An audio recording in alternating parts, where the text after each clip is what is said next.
Welcome to Looking at Legal Stuff. Today we have a new update in a case with a couple where dad was ordered to pay mom $1,200 a month spousal support and pay the mortgage and other expenses on the family home in lieu of child support. But now, after 2 years of temporary support, dad is claiming he can no longer handle the stress of making these payments and is motioning the court for a reduction. Mom's lawyer claims that she needs these support payments because she can't work due to her need to always be available to de-escalate any meltdowns their autistic daughter may have at school.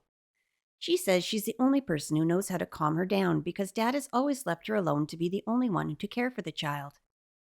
She also questions why dad has enough money to loan funds to his girlfriends without asking for repayment, or why he can take multiple vacations but he can't afford to support his child. Now, we return for an update 2 years after the first hearing to find that dad has bigger problems than paying his child support after he was sent to prison for stalking multiple women. How will this affect his divorce and his child support? Let's find out.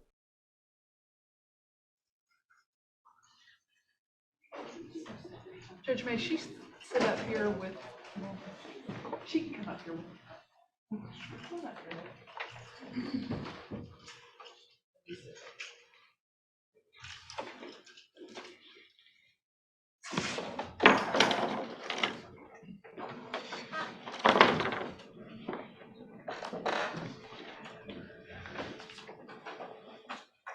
All right, this is, I believe, here today on motions that had originally been set and were reset, but they include Ms. Jackson Smith's motion for the set mediation, a motion to compel discovery, and a motion to modify the temporary spousal support order.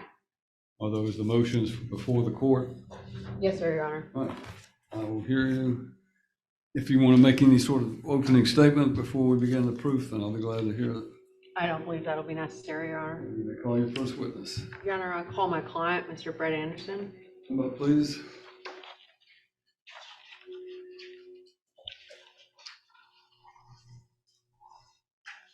Need you to face the clerk and raise your right hand.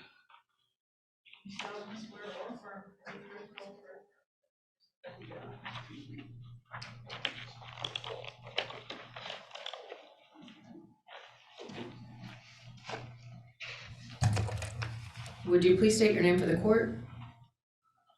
Brett Anderson. And Mr. Anderson, if you can get as close to that microphone as you're comfortable with. Okay. And Mr. Anderson, you are currently involved in a divorce from your wife, Miss Pamela Anderson, correct? Yes, ma'am. Okay.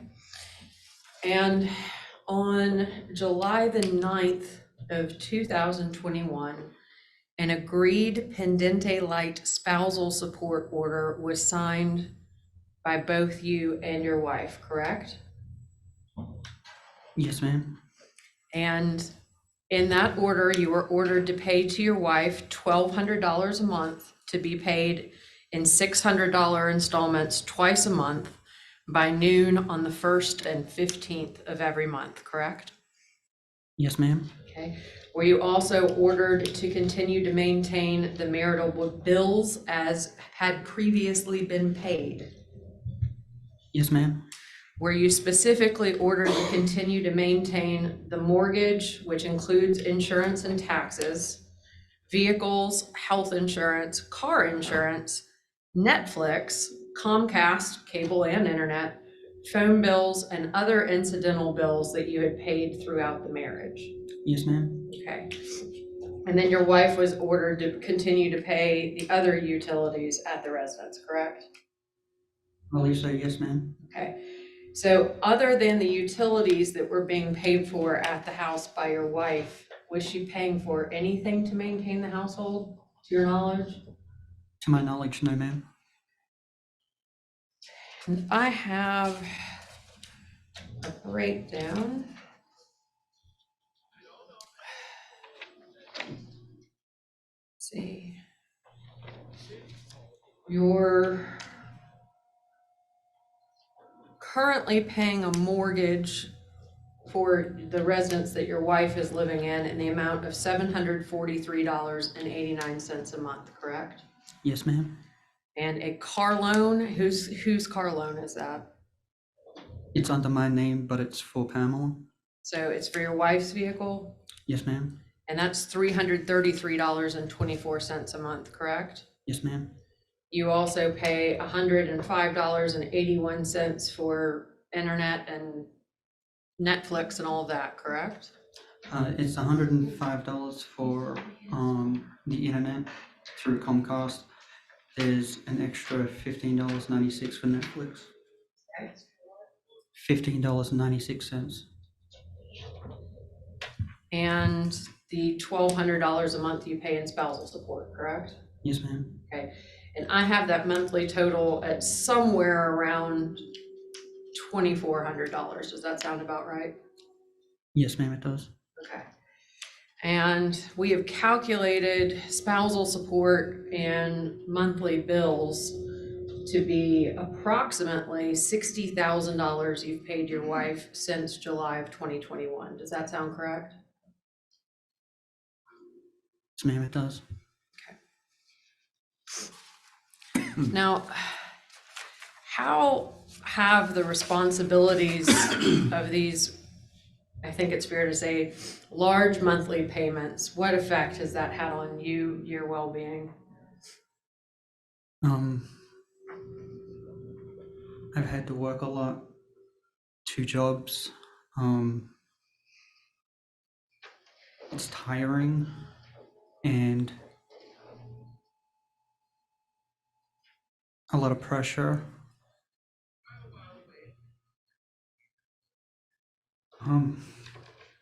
It's difficult. There were days where I'd only eat like 1 meal.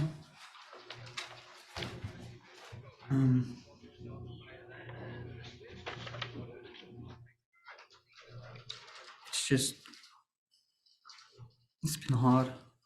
Okay, is this a circumstance that you feel like you can continue to live in? No, ma'am. Okay, Your Honor, I'm going to have to ask my client some questions about his psychological well-being that I'm fairly certain would be inappropriate for a child, certainly not his child to hear. I understand Ms. Duke's position, but I also think that it's my duty to inform the court. She can't be left by her, she's never been left by herself. She, Exactly how to proceed in that situation where the child, you don't want the child to be present during his testimony regarding the psychological. The only other way we do that would be to have a set of noise filtering headset for the child to wear during the testimony. So, And again, Your Honor, I had no idea that these were going to be the circumstances or that would be my responsibility. the responsibility, and we're simply saying, if you're going to ask your client some questions that you feel like would be inappropriate for the child, Ms. Duke. without being ugly, Mr. Anderson has never assisted with this child. The child is highly autistic. I mean, we've got Miss Lucy Potter here who could sit with her, but she has escalations, and that's the reason she goes everywhere with the mother, because she has to calm her down. They've already had one escalation from having to be here today. We're in a catch-22. I do think the child is aware of his mental health because he had one of his episodes in front of the child. Which, again, Your Honor, I don't believe makes her hearing this testimony any more palatable.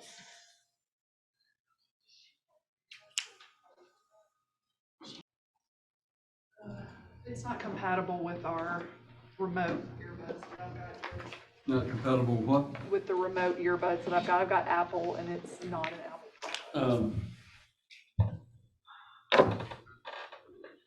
Here we are in a situation where really don't have a lot of good options. In this particular case, you're asking to remove a child from the courthouse, from the courtroom that I have previously granted permission both in this hearing and another hearing because of her situation and her condition to allow her to be with her mother, because apparently that is a requirement of her condition that she be with her mother at all times. So your options are that we can pass your case and someone can find some headphones for this child that would eliminate the sound.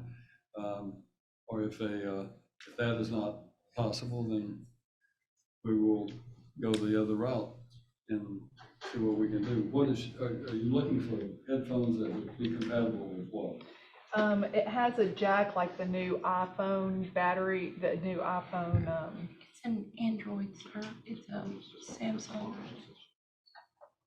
well, I have 3 sets, but none of them are, we have a converter, that might work.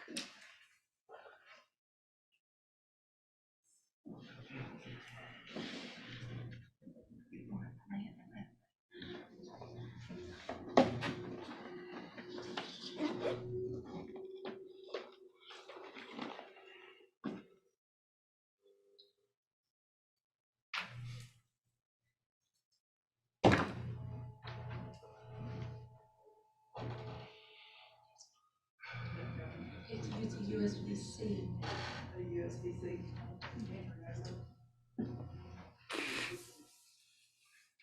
Well, I got a Bluetooth set. She does it. All right, we'll suspend this hearing and come back after lunch and give you an opportunity to see what you can find out. Let me ask about stipulations.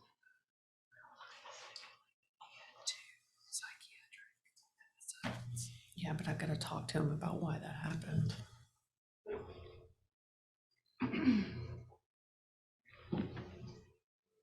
All right, we'll suspend this hearing, come back to it and after lunch and give Ms. Duke and her client opportunity to see if she can obtain some sort of headphones in some fashion that would allow the child to be present, but not be able to hear what's being testified to. When would you like for us to come back, Your Honor? Pardon? When would you like for us to come back?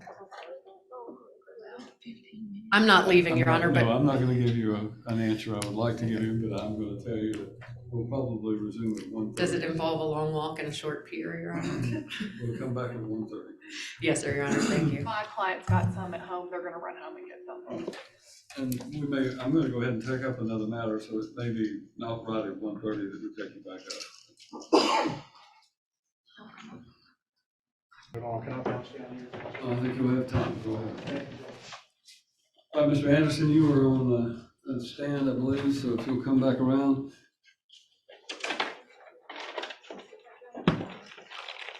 I'll remind you remain under oath.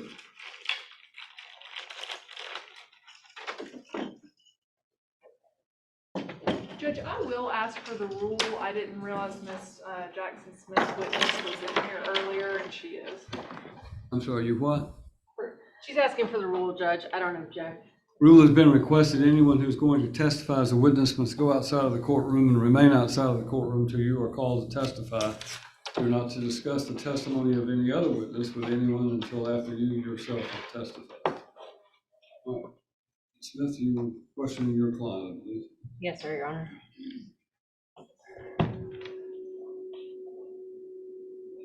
For the purposes of the record, Your Honor, I'd just like to state that the minor child is still present in the courtroom, but does have what appear to be noise-canceling headphones. All right, the record reflects that the minor child is here because of her autism, that the court has allowed her to remain in the courtroom near her mother so that there will not be any sort of problems. And she has now been outfitted with some headphones that will prevent her from being able to hear the testimony. So you may proceed. Thank you. You're about to question Mr. Anderson about his own psychological problem. Yes, sir, Your Honor. So, Mr. Anderson, to go back a little bit and set the tempo again, you said that there were some days that you only ate one meal a day, is that correct? Yes, ma'am. Why were you only eating one meal a day? It's just what I could afford. So, would it be fair to say that the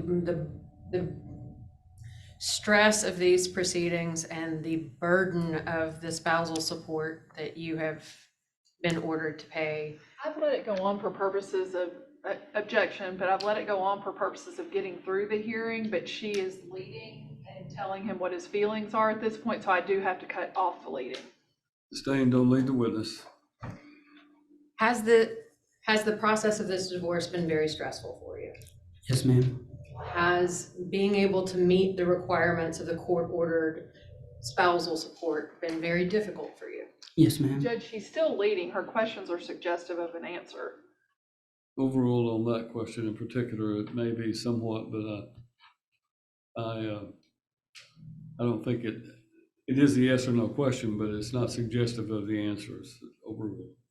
Has it been challenging for you to also maintain the payment of the household bills that you were ordered to pay? Yes, ma'am. Do you think that you will be able to continue to shoulder those burdens? No, ma'am. So recently you were hospitalized, is that correct? Yes, ma'am. There have been 2 hospitalizations in the last year, correct? Yes, ma'am. How far apart were those hospitalizations? A month and a half. And Mr. Anderson, you're speaking with an accent. Where are you from? I'm from Australia. Okay, and do you have any friends or family here in the area? Where? Australia. I've got friends, yes. Do you have any family that lives here? Just my daughter. Does your wife have any family that lives here? Yes. Okay, does she have extended family that lives here? Yes. So would you say, other than your daughter, you're pretty much alone? Yes, ma'am. Okay. So what necessitated the first hospitalization?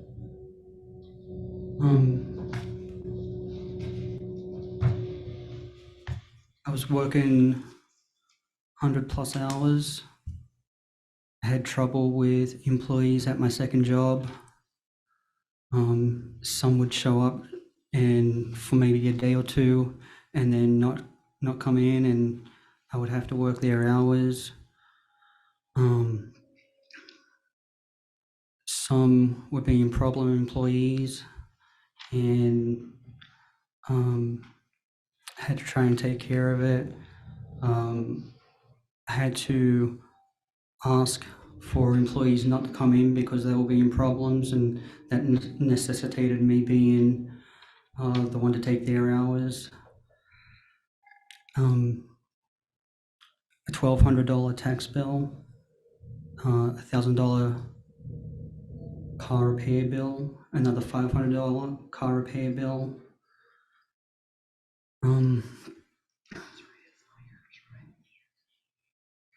Possibly $1,000 mediation hearing bill.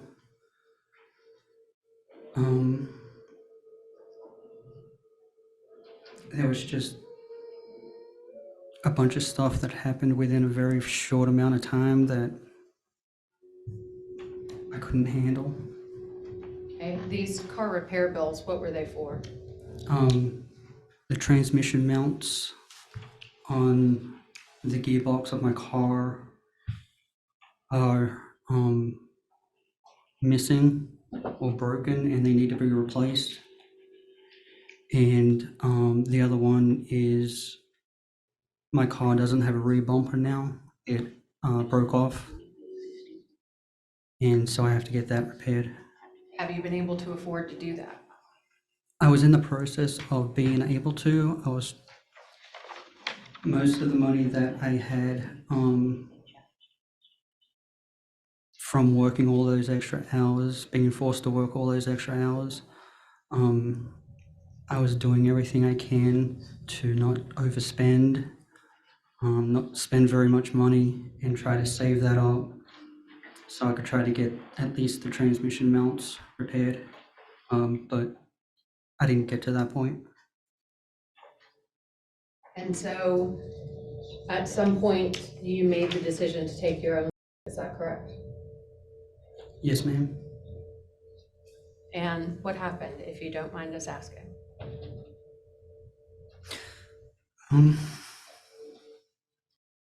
Sleeping pills.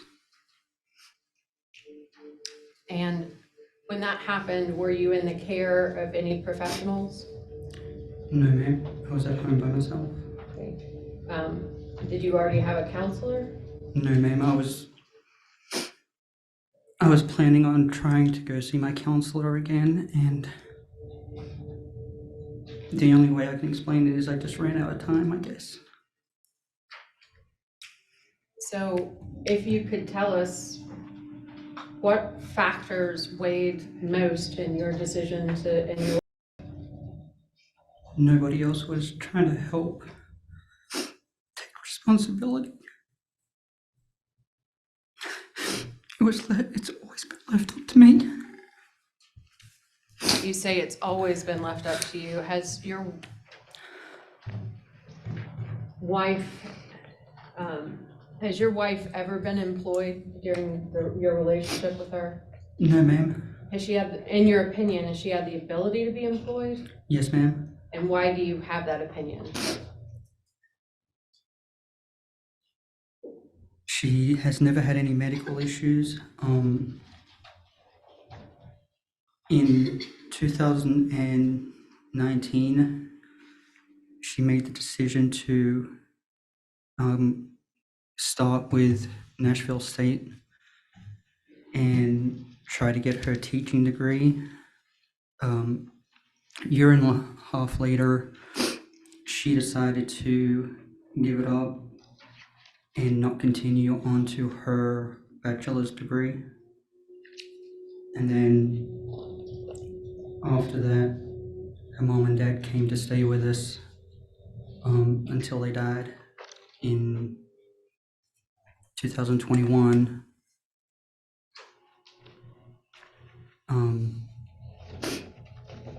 And her excuse was she was taking care of them. And then after that, she just refused.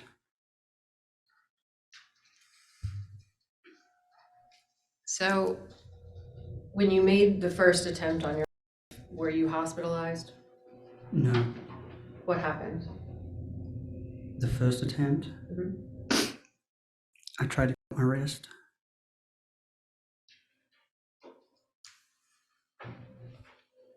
And why did you make that decision?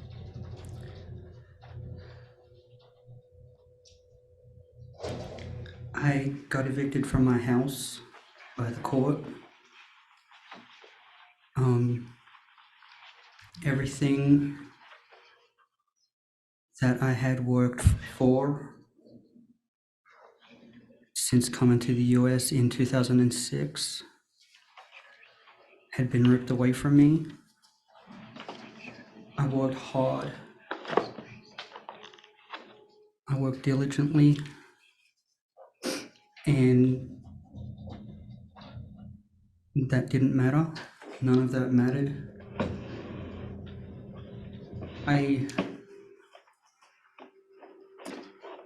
After I worked for Shoney's and was let go, I went back to school to re-educate myself and try to make a better life for us, to get a better job. None of that meant anything to anybody.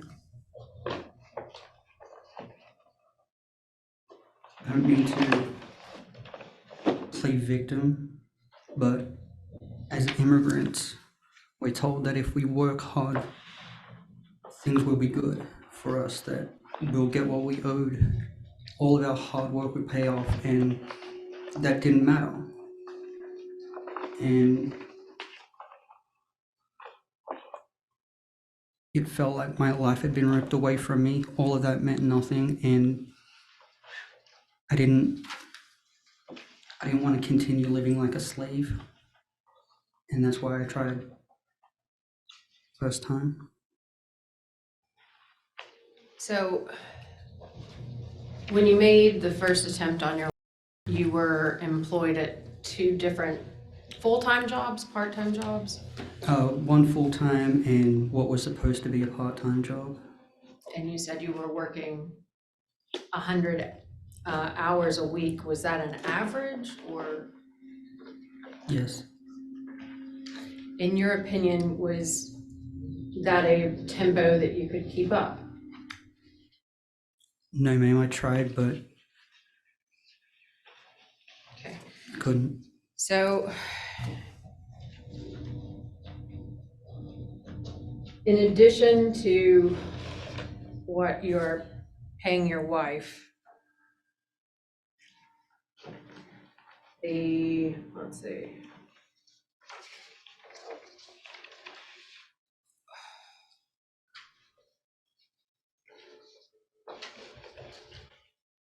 $1,200 plus all of her monthly expenses except for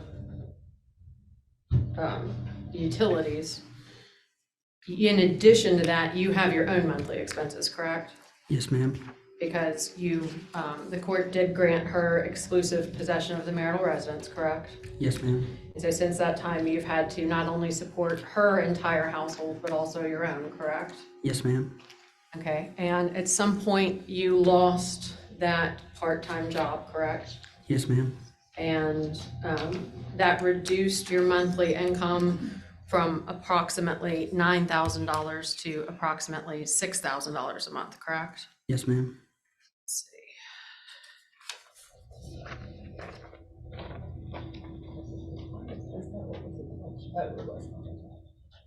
We just take a picture. You can have it. No problem, that's your copy. Your Honor, may I approach? Right. I'm passing you a 2-page document, Mr. Anderson. In the upper left-hand corner is labeled Gresham Smith, and in the upper left-hand corner it says paycheck deposit advice. Do you recognize that 2-page document? Yes, ma'am. Is that your most current case code? Yes, ma'am. And that reflects a monthly payment of how much? $1,880.51. And is that bi-weekly? Twice a month, yes, ma'am. Your Honor, I think this be in this All right. No objection. Exhibit 1. And Mr. Anderson, to be clear, that paycheck represents your entire income, correct? Yes, ma'am. Okay. And we have submitted an income and expense statement that you signed off on that was filed this week. Do you remember signing off on that? Yes, ma'am. And do you remember that it had a net income less expenses total of negative $2,483.67? Yes, ma'am. Does that sound correct to you? Yes, ma'am. Mr. Anderson, is there any reason in your opinion that your wife cannot contribute to her own upkeep? No, ma'am. Are you able to continue to perpetuate the upkeep that the court has currently ordered? No, ma'am. What can you afford? Approximately half of what I'm doing now. Okay, and you think that half would be something that you would be able to sustain? Yes, ma'am. And be able to sustain and also maintain your mental and physical health? Yes, ma'am. Okay, half of what you're currently paying? Yes, ma'am.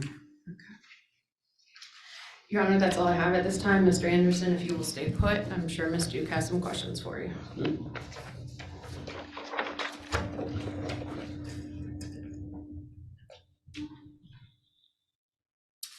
Mr. Anderson, when the court previously heard this matter on a pending-like basis, temporary basis, you were employed at just Gresham Smith, correct? No, ma'am. Okay, where else were you employed at that time? I was employed by Securitas. Okay, you had just started working for them, correct? No, ma'am. Okay, how long had you been with Securitas? About 2 years. Okay, how long were you with Gresham Smith at that time? 6 years. Okay, so you'd worked for both for over 2 years. So if Ms. Anderson testifies otherwise, that would be incorrect.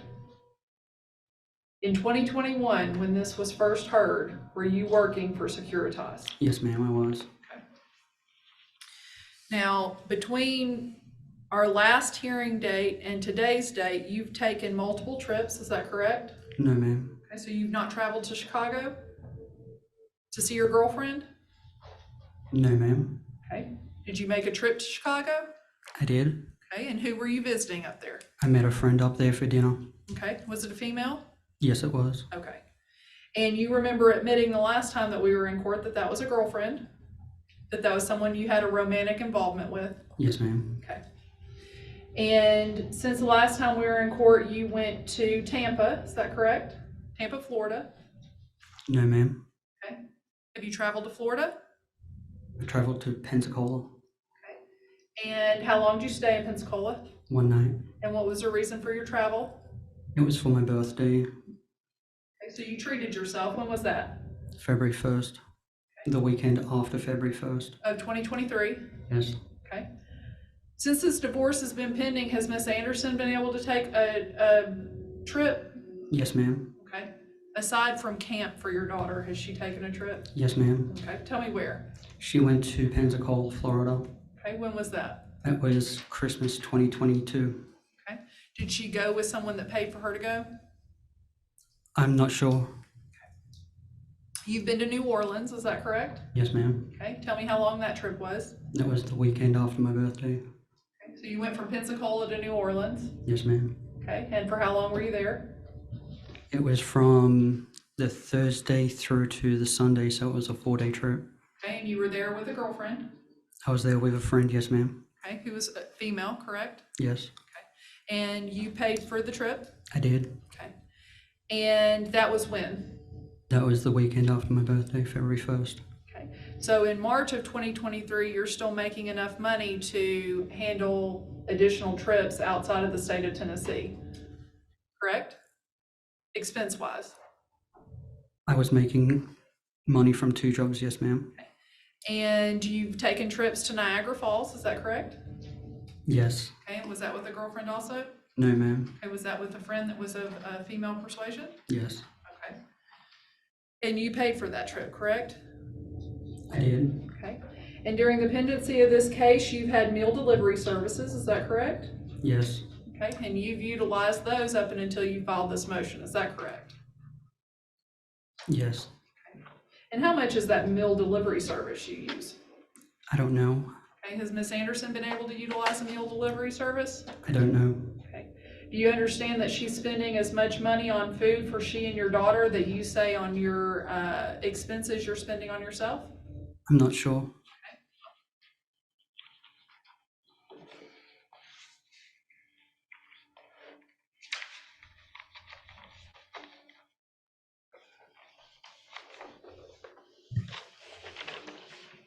Judge, may I approach?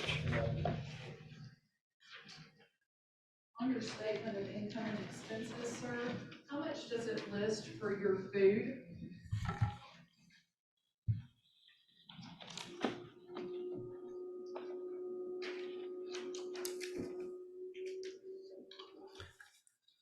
$802. Judge, if I may grab that back.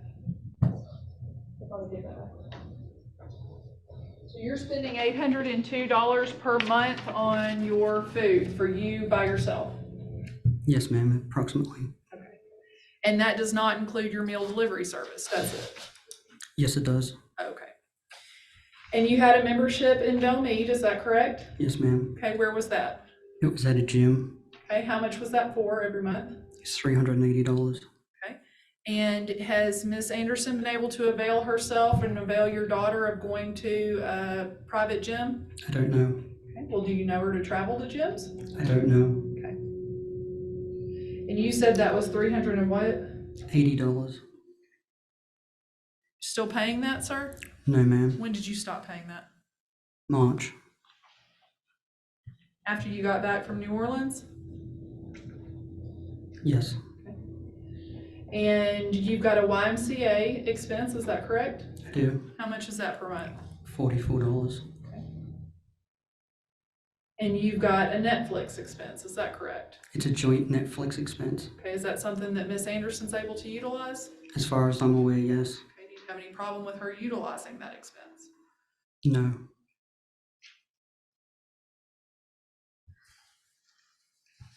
Now, earlier you said that Miss Anderson hadn't had any health issues, but she has, hasn't she? She was treated for cancer?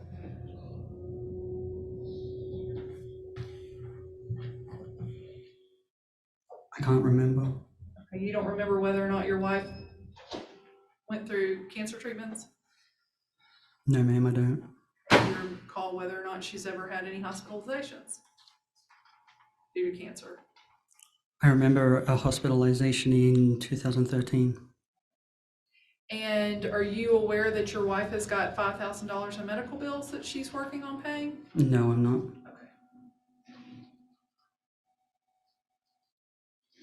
Okay.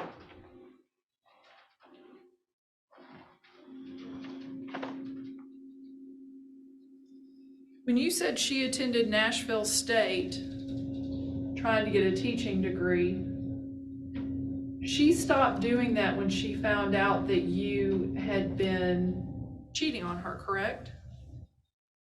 I don't remember. Okay.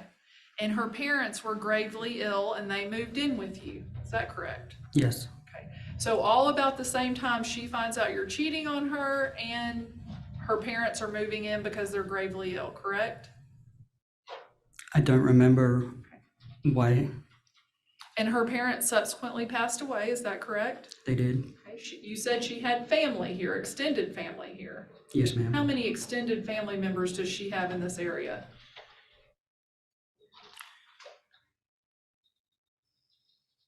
She has one aunt, is that correct? No, ma'am. Who else does she have here? She also has her three cousins. She has her 2 sisters as well. Are those people that she can rely on to assist with caregiving for your daughter? I don't know. Has anyone ever, other than your wife, ever provided care for your minor child?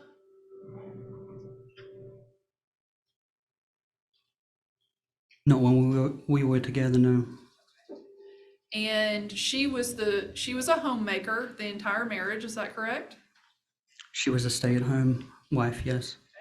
And she's taking care of your daughter who has developmental delays, is that fair? We both have. Well, in fairness, when was the last time you saw your daughter, sir?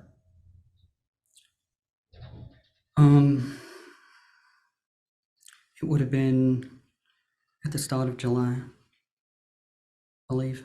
Okay. Did you have her for any number of hours at that time? No, ma'am. Did you purchase her anything when you saw her? No, ma'am. Did you give your wife, aside from what the money that you send every month, did you give her anything else since she's been the only one to have the child? No. Is it your testimony today that you were so distressed that you posted on Facebook an ominous remark about a goodbye to everybody in Facebook world? Is that fair? Is that a fair statement? Yes, ma'am. Okay. So you're so distraught you went to social media to make sure everybody knew that you were saying goodbye?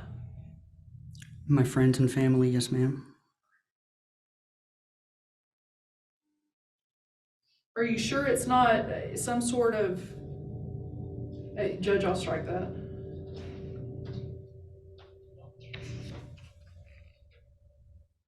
Now, when you said you were evicted from your house, you weren't evicted, were you? I was court ordered out of my house, yes. Okay. And was that because of your extramarital affairs and all the money you were spending on everyone else? No, ma'am. It wasn't. So tell me why you were court ordered out of your house, sir.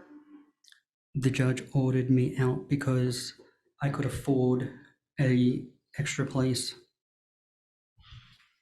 And that's the only reason. In the court hearing at the end, the judge specifically said that it had nothing to do with anything else. Now, the court said he wasn't punishing you at the end of the hearing. That was his wording, wasn't it? Your Honor, What he is talking about? You, Judge. They are quoting me to each other. I'm quoting you. It's in the order.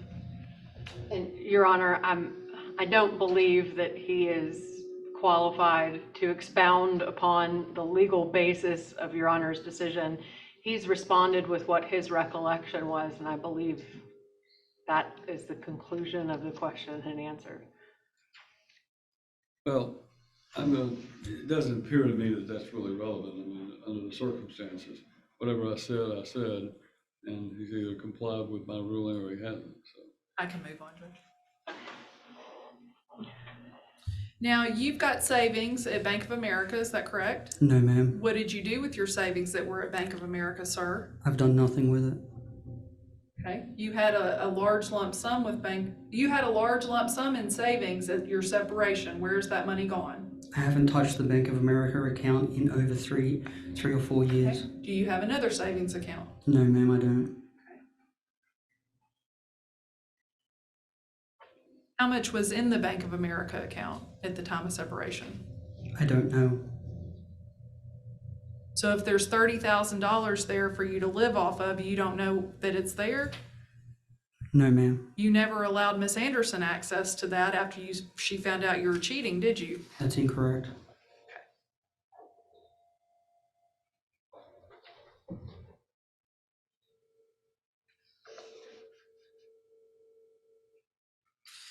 Let's talk about your car repair bills. You understand during the pendency of this divorce, you're under an injunction not to dissipate any assets. Do you understand that? I don't know what that means. You're not allowed to get rid of any assets. Do you understand that? No, ma'am, I don't. Okay, so your lawyer didn't show you the injunction? I wasn't aware of it. Since the filing of the divorce, you've sold a vehicle, haven't you? I traded a vehicle in, yes, ma'am. Okay, which vehicle was that? It was an Altima. Okay, and that was within the marriage, is that correct? Yes. And Miss Anderson's name was on that vehicle.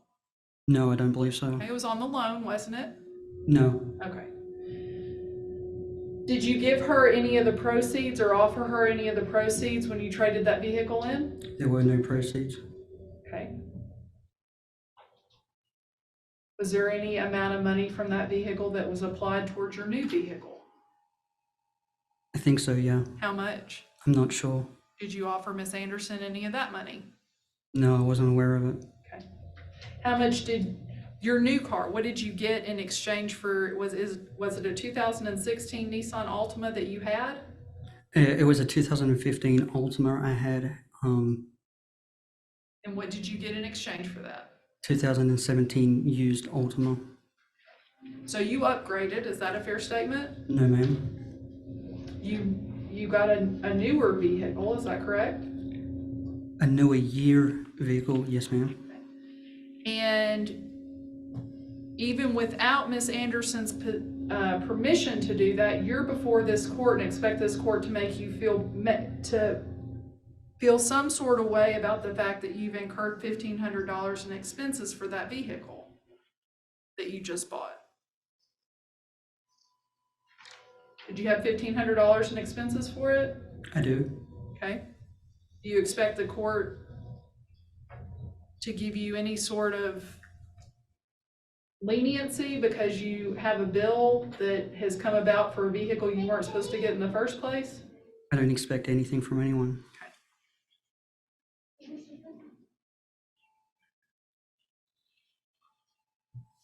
Your child is developmentally delayed, is that correct? She has autism. Okay. And she's got ADHD, is that correct? Yes. And Miss Anderson has always provided her schooling, is that correct?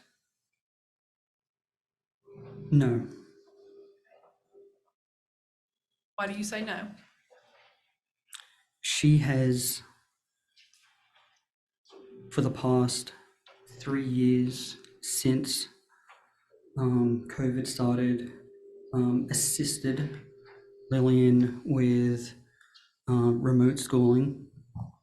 Before that, Lillian was in physical school. Okay.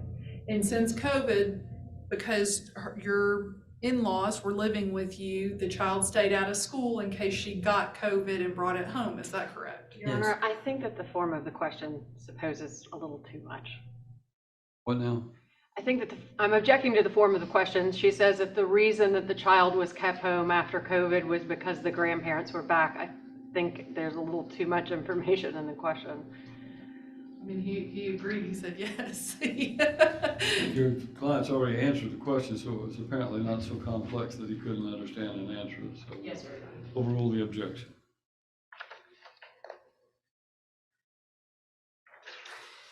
And during the period of the divorce, you've loaned money to women Your female friends, is that correct? Yes. Okay. How much money is still owed to you?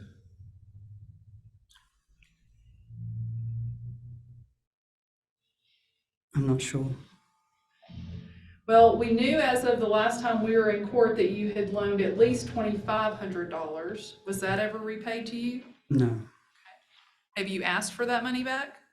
I've not spoken to the person Why have you not asked for that money back if you're tight on money?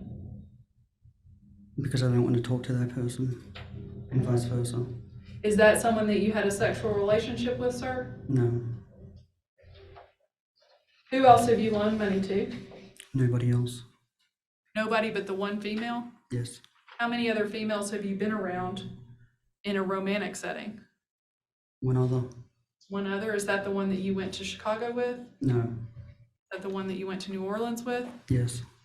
And to Pensacola? Did she accompany you to Pensacola? Mm-hmm. Did you fly or drive? Drove. Okay. Did you pay for all the gas? Yes. You paid for the lodging? Yes.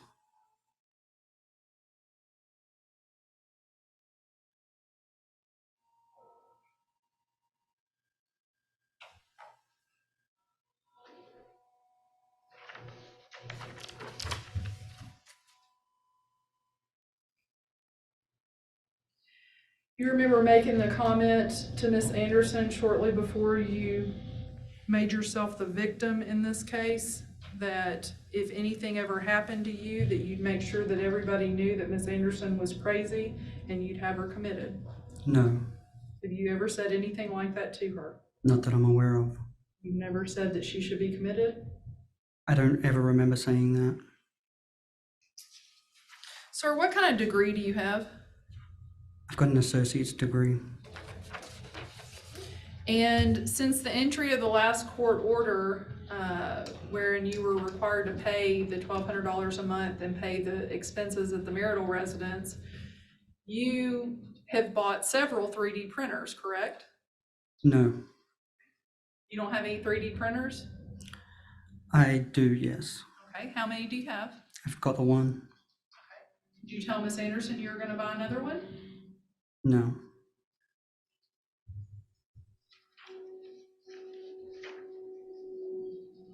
Now, in 2021, Judge, if I may approach.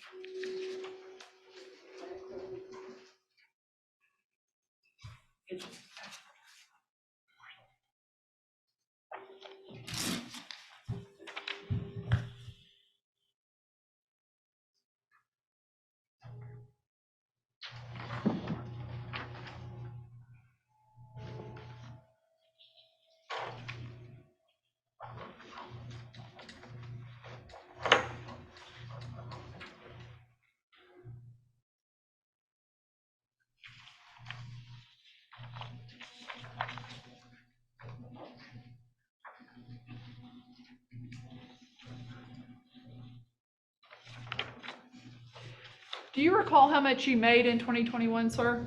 No, I don't. Do you recall how much you put on your taxes that you made? No, ma'am. Do you have any other income sources other than the 2 jobs that you've indicated to the court? No, ma'am.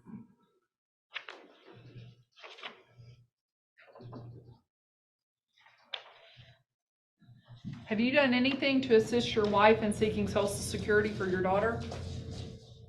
No, ma'am. You understand your child is eligible for Social Security?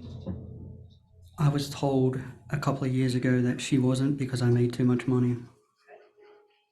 Have you done anything in the recent past to try to assist to get that done? No. If I may approach, Judge. Right. Sir, can you tell me how much you made in 2021? $92,091. $92,091, is that correct? Mm-hmm. And in 2022, you made $98,000, is that correct? I believe so, yes. And you're telling the court today that you're not capable of making that now? No, ma'am. Now, you understand Miss Jackson Smith went through a dialogue of numbers wherein you've spent $60,000 to support your wife over the last 2 years, and you need to have less that you're paying. You recall that testimony? Yes, Right now, you're on target to make $60,000 this next year, correct? If we don't do anything with the second job. approximately, yes. You're earning $27.89, I think, per hour, is that correct? Yes, And you're working at least 40 hours a week, if not 42 hours a week? yes, ma'am. And you understand that you're only providing a total of what looks like maybe $2,500 a month Yes, ma'am. to your wife?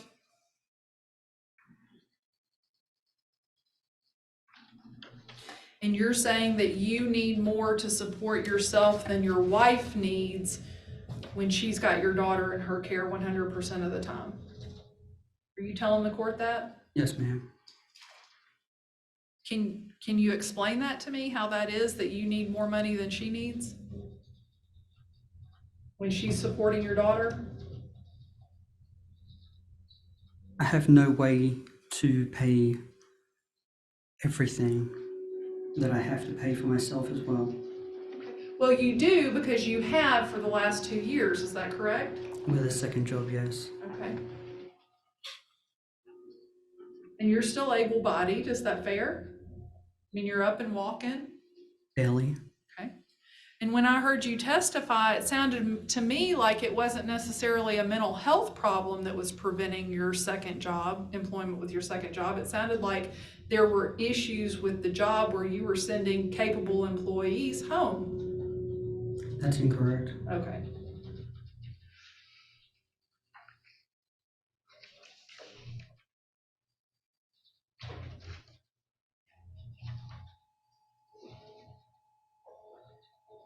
Can you explain to me why your expenses are more than the expenses of your wife? They're approximately the same, where I can barely provide food for myself and for my cats. Okay. So barely providing food for yourself costs you $800 a month, sir? That's, Is it fair to say you could spend $10 a meal and still eat 3 meals a day on $800 a month? I'm not sure. Sorry, close, 2.5 meals.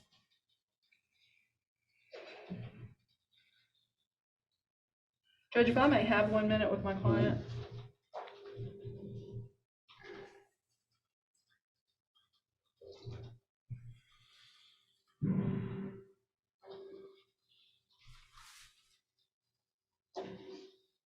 Sir, what'd you have for lunch today? I had some McDonald's, Okay. What'd you eat? fries and nuggets. Okay. What'd you have for breakfast? I didn't have anything for breakfast. Okay. Could you eat cereal for breakfast? Your Honor, at this point, I think it's argumentative. He's testified that that's what it costs for him to eat. I think it's I up don't to your mind to be honor to done. decide whether that's pertinent or not. Yeah, I don't mind to be done. Sustain the objection.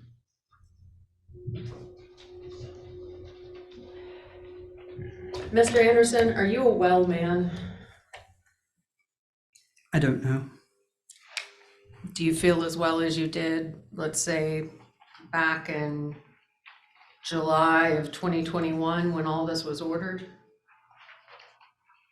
No. Do you feel like a man who's going to pick up tomorrow and go on vacation with an attractive young lady? No. Do you feel like a man who's capable of working 100 hours a week? I can barely work a full day now. Is this something that you're proud of? No, ma'am. Are you happy to tell the court all of this? No, ma'am. Do you wish that things were different? Yes, ma'am. Now, you've heard Ms. Duke in so many ways say that you have never cared for your daughter. Is that an accurate statement? Not even close. Okay. Tell me what it was like when you were living with your daughter for you and she.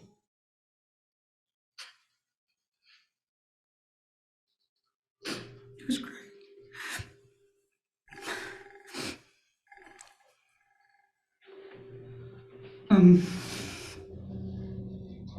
I loved watching her play. Sometimes she would get on my nerves when she would pace or be noisy, but I miss that very much.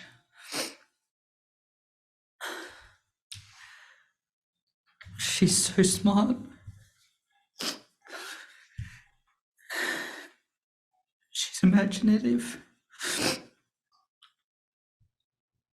Very proud of her.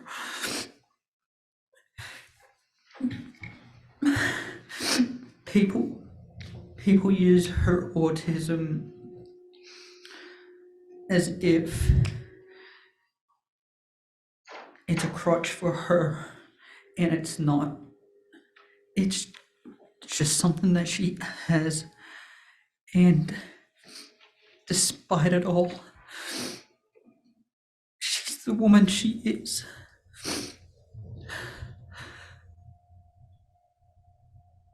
I was looking through some photos that I had, and they're all old ones. I don't have any new ones. When her and I used to lay on the couch together and sleep.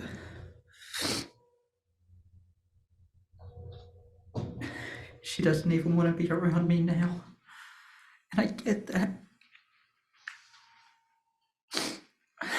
But is that your choice, Mr. Anderson? Do you choose not to be around your daughter? Right now, at this moment, yes. And why is that? Her seeing me like this is not good for her. It's better if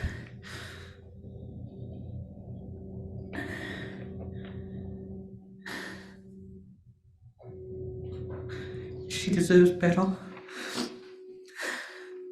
I am. Are you, in your opinion, capable of financially supporting virtually in their entirety 2 separate households? No. Okay. Ms. Duke also seemed to imply that Miss Anderson was the only one caring for your daughter, but don't you think that some of this $2,382.94 a month is going to support your daughter? Yes.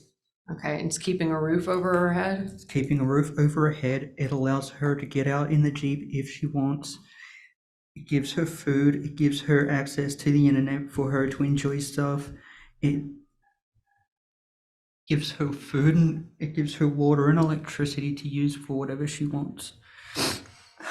If you had the ability, Mr. Anderson, would you continue to provide as you have been for your wife and your daughter?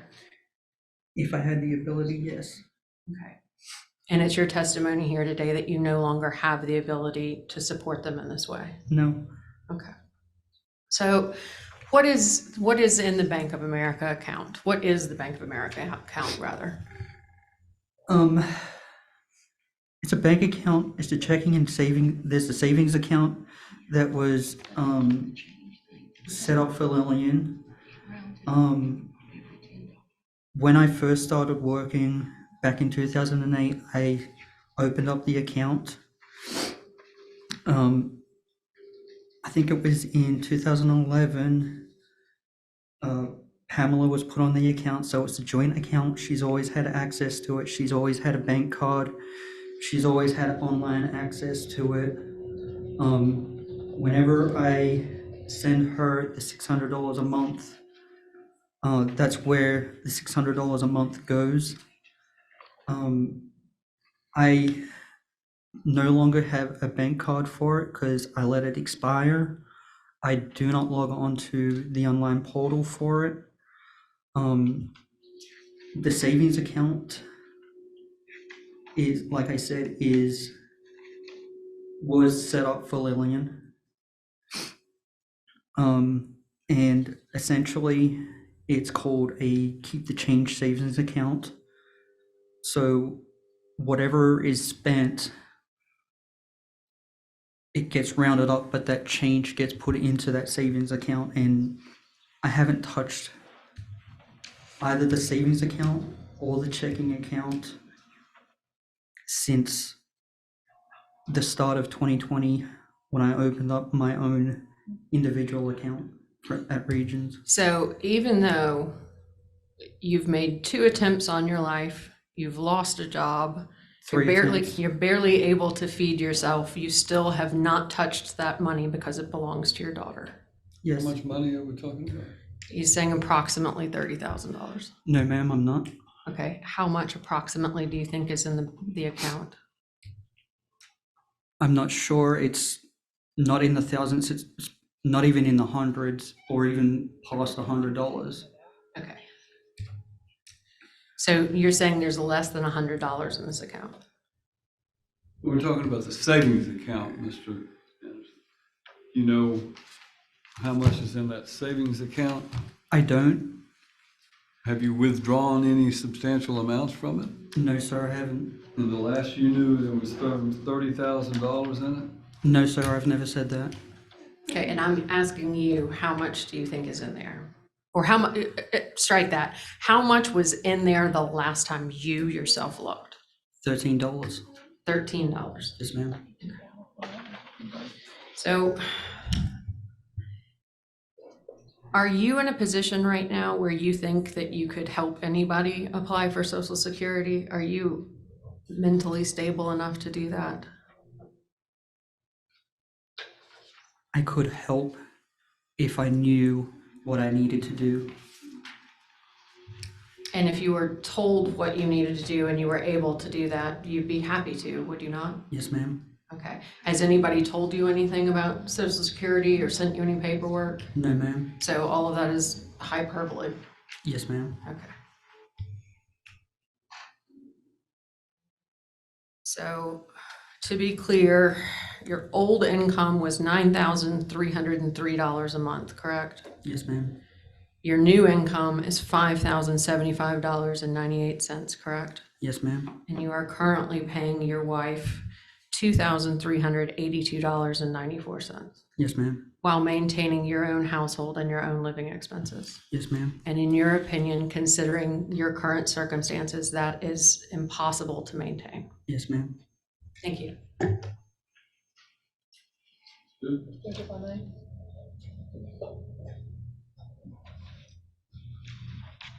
So that's a roundup account, correct? The Bank of America? It rounds up if you have $10, if you're close to $10, it rounds it up and puts the extra into that account for Lillian, Yes, ma'am. okay? And how often were you using that card to make sure that extra money went into her account? Whenever I made a purchase.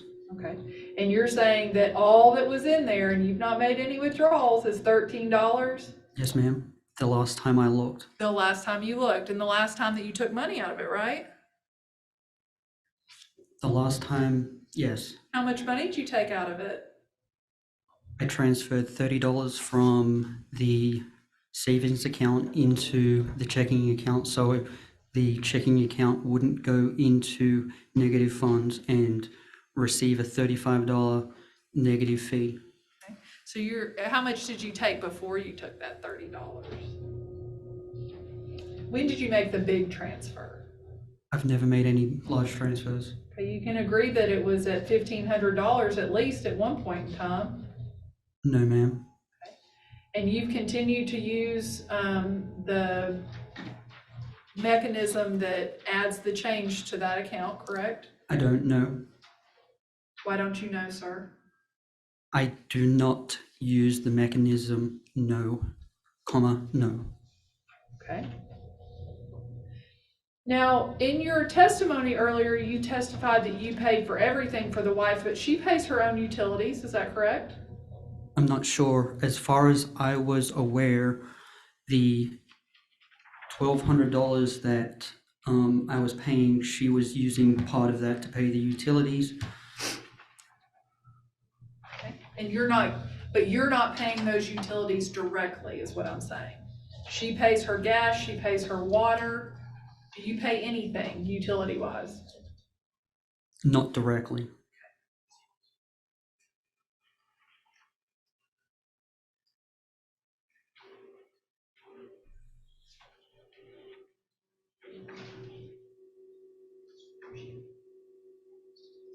How much is in your current checking and savings accounts? My current account has approximately $1,400. $1,400 in your checking? Yes, Okay, how much in your savings? I don't have anything in savings. Do you have any additional savings or checking accounts anywhere? No, ma'am. Okay, is there a reason you've not supplemented to let us know how much was in there? I don't understand. I'll strike that, it's fine.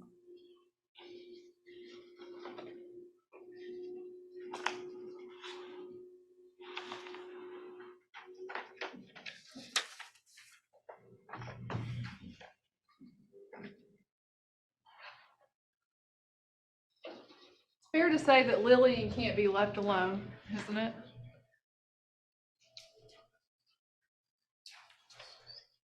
I think given enough practice and understanding of responsibility, she could be. I mean, did you feel comfortable today sending her out of the room on her own? She would be okay on her own. Out of the room, yes.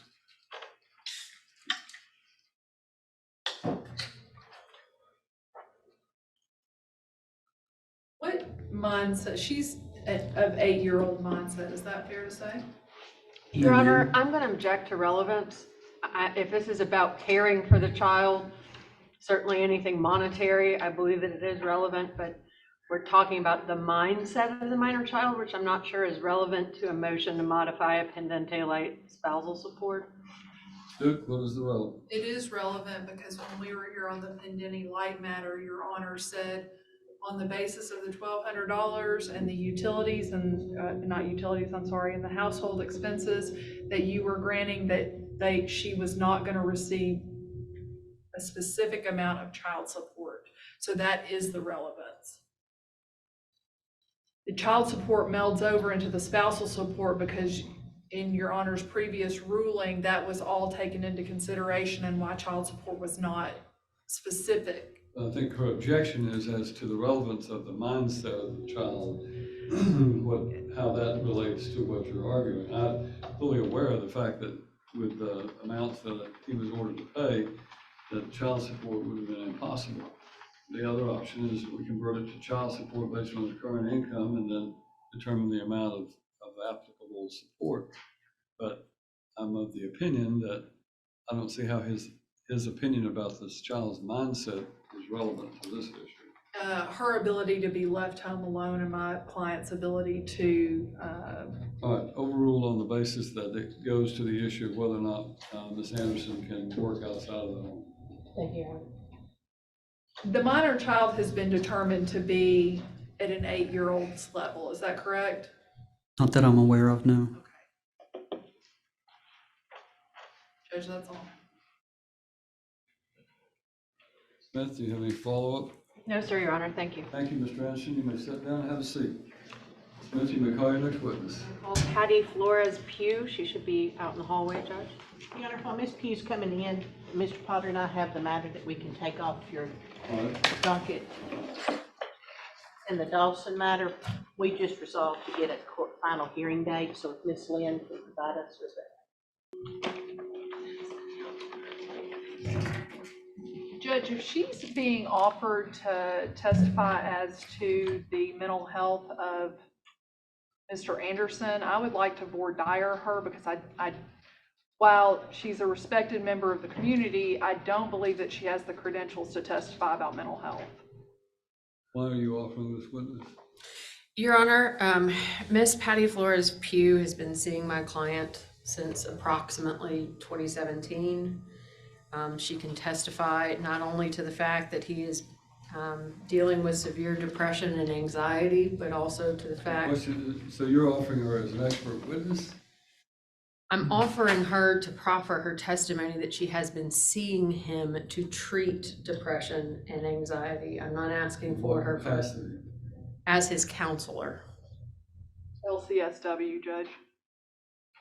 And that is, And additionally, that they have been regularly providing those services free of charge because he is unable to afford their services. She has also been a part of his team during the 2 attempts for which he was hospitalized. She's also attempting to try and find him a caseworker so that he can survive, because his financial situation is such that ends simply will not meet. And she is also here to testify that in her professional opinion, working nearly 100 hours a week has taken its toll no, upon Judge, him. no, that doesn't come in. I mean, that, she can't even tell you that. And that he is too fragile at this point to take a second job. All right, so you're offering her as an expert witness. I'm going to allow you to attempt to qualify her as an expert witness. But before she is qualified as an expert witness, I'm going to allow Ms. Duke the opportunity to voir dire her before she's rendering any opinion based upon expert. So, Ms. Smith will be entitled to follow up with questions of her own. Ms. Flores, Pugh, you are not qualified as a psychiatrist, are you? Absolutely not. Or as a psychologist, No. okay? And you cannot give opinions as to mental health diagnoses. You're not qualified to do that, are you? I'm trained to understand the diagnosis. I'm not qualified to give diagnosis. Correct. And you're not qualified to give expert testimony with regard to diagnoses, are you? No, I'm going by anything that I've ever said about a diagnosis would be what the hospital said when they sent release papers to us. Okay. And there's not a hospital personnel here to do anything about that, is there? No, there's Okay. discharge papers, but And those discharge papers were not certified to you, were they? I don't know if they were specifically, they were sent as his release because he was ordered to return. Okay. And so they gave diagnosis and all that in those papers. But as a licensed clinical social worker, you cannot testify as to somebody's mental health. You can testify as to what your counseling has been, but not as to someone's ability to work or their mental health, correct? I don't know exactly what you're asking.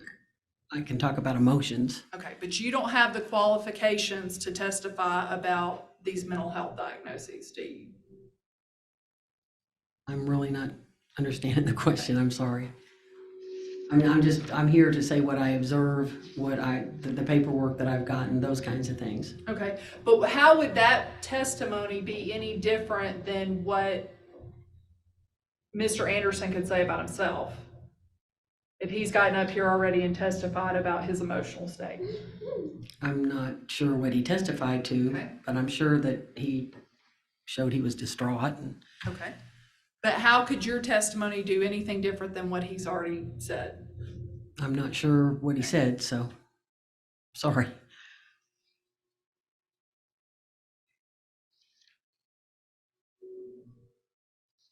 You're not qualified as an expert in order to testify as to Mr. Anderson's mental health. Is that correct? I'm not sure exactly. I'm not trying to be difficult. I am a senior crisis specialist. I've done crisis work all my life. I am trained in assessing sides and things like that. But no, I cannot diagnose, but I can certainly do the assessments for and that kind of thing. Okay. You can So- do the assessments, but you cannot diagnose Correct. and cannot discuss someone's progress with their mental health diagnoses. That would be a doctor, is that correct?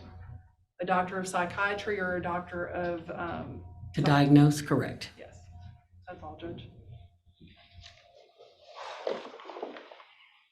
Ms. Flores, if you would please tell us what your qualifications are in the area of counseling. Well, I've been doing crisis type counseling for 45 plus years. I'm the founder and director of Main Street Interventions. We're state licensed.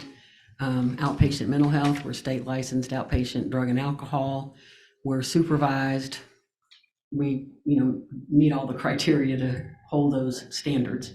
And I have been a counselor for many, many years, not an LPC, but I have clients that are. I mean, it's just something that I've done for a very long time. When you say crisis management, what exactly does that mean? Well, that I have worked with crisis intervention in very, different facets. Okay, but what does that mean? What would it mean to deal with somebody in crisis intervention? Well, we have ways that we're able to determine how serious a suicide attempt is. I worked with mobile crisis, finding less restrictive alternatives to hospitalization. So assessments, I've always done different types of assessments, to the danger assessment for domestic violence and those kinds of things. And what are your qualifications to make these assessments? Just a lot of education and a lot of experience, and I've been trained in all those things. What education and what training specifically? It would take a long time to really come up with all the specifics, but I've done training for everything that I teach. I've done crisis line training. I've done crisis line teaching. I was with the Rape and Sexual Abuse Center with ongoing training. I don't have a degree. I have a lot of training. And what are your qualifications? Experience is the main thing, and I am a senior crisis specialist with prevention, that sort of thing. I've taught at the Vanderbilt College for rape and sexual abuse. I don't have a degree for that, but I have experience and actually train the nurses for that kind of thing.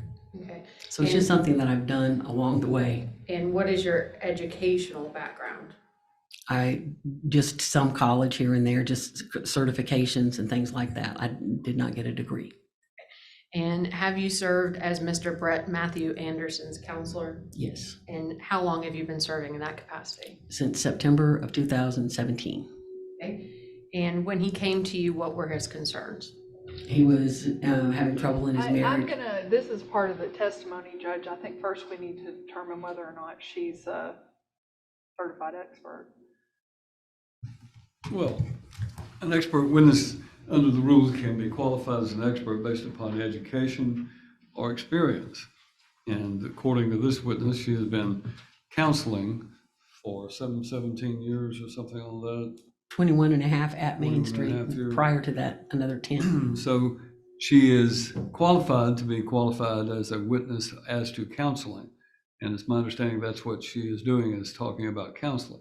She is not a medical professional. She is not a psychological or psychiatric professional. So her testimony will be about observations rather than about opinions regarding diagnosis.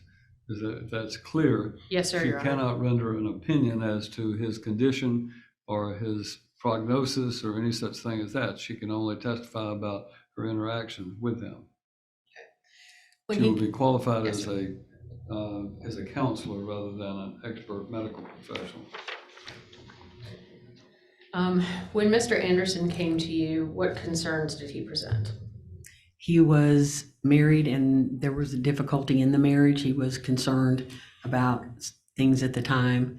There might have been some court involvement. I don't remember specifically what that was, but he was trying to work on trying to fix things with the marriage and trying to figure out his responsibility, those kinds of things. And financial issues were there as well.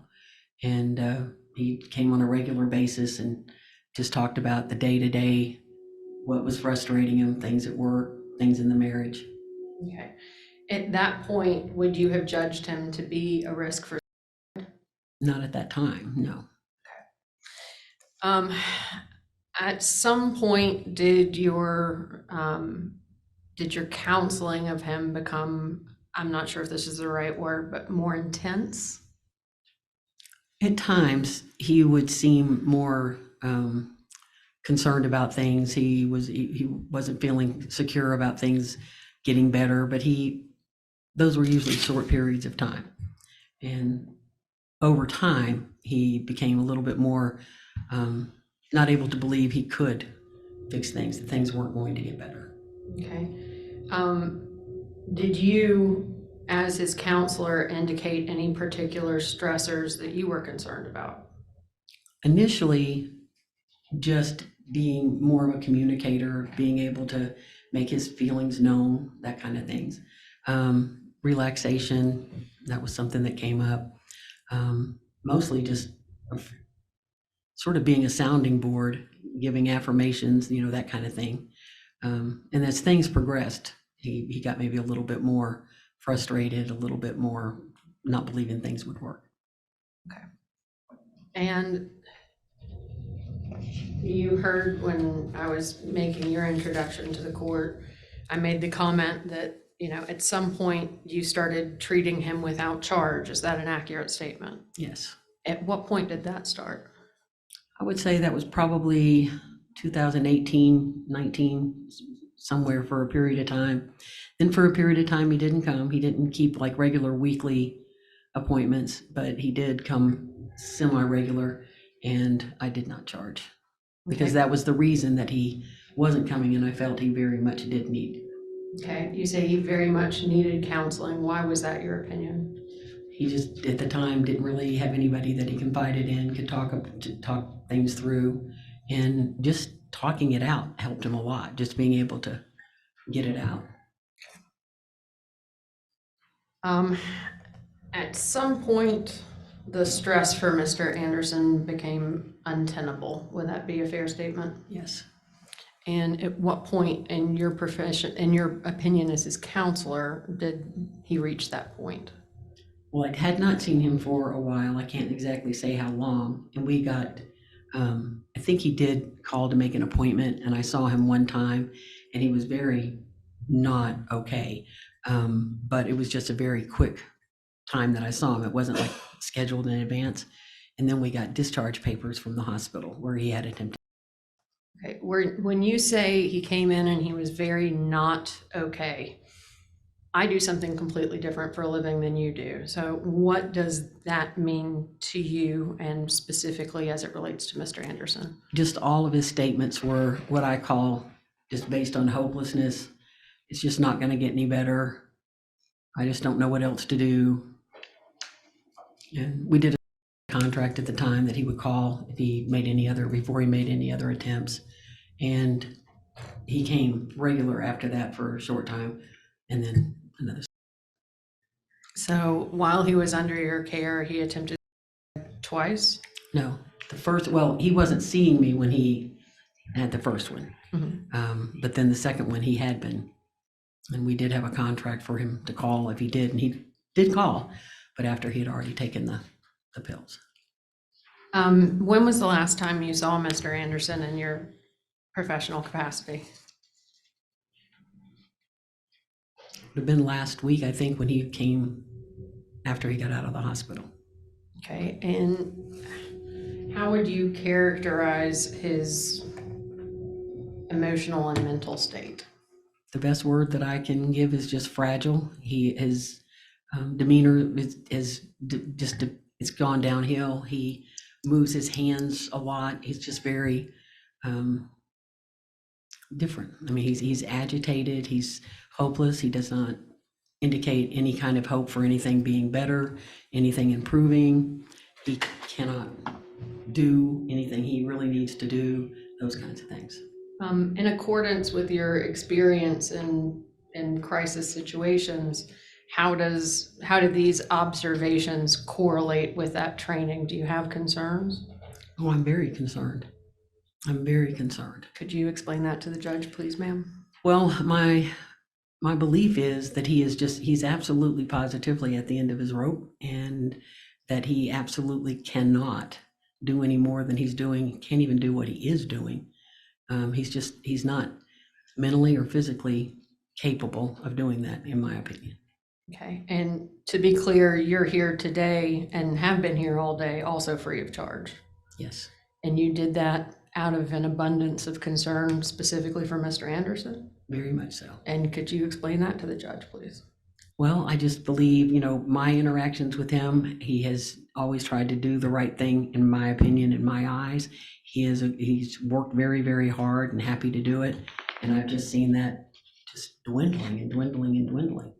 And I know I know his finances, and it's just not possible. And that's what has him mostly defeated. He just, And as his counselor, would it be fair to say that you're worried about him, very worried. particularly if nothing changes? Absolutely, if nothing changes. If nothing changes, the contract is not going to even help. His contract is. Thank you, Your Honor. I'll pass the witness. If you would stay put, please. And Ms. Duke will ask you some questions.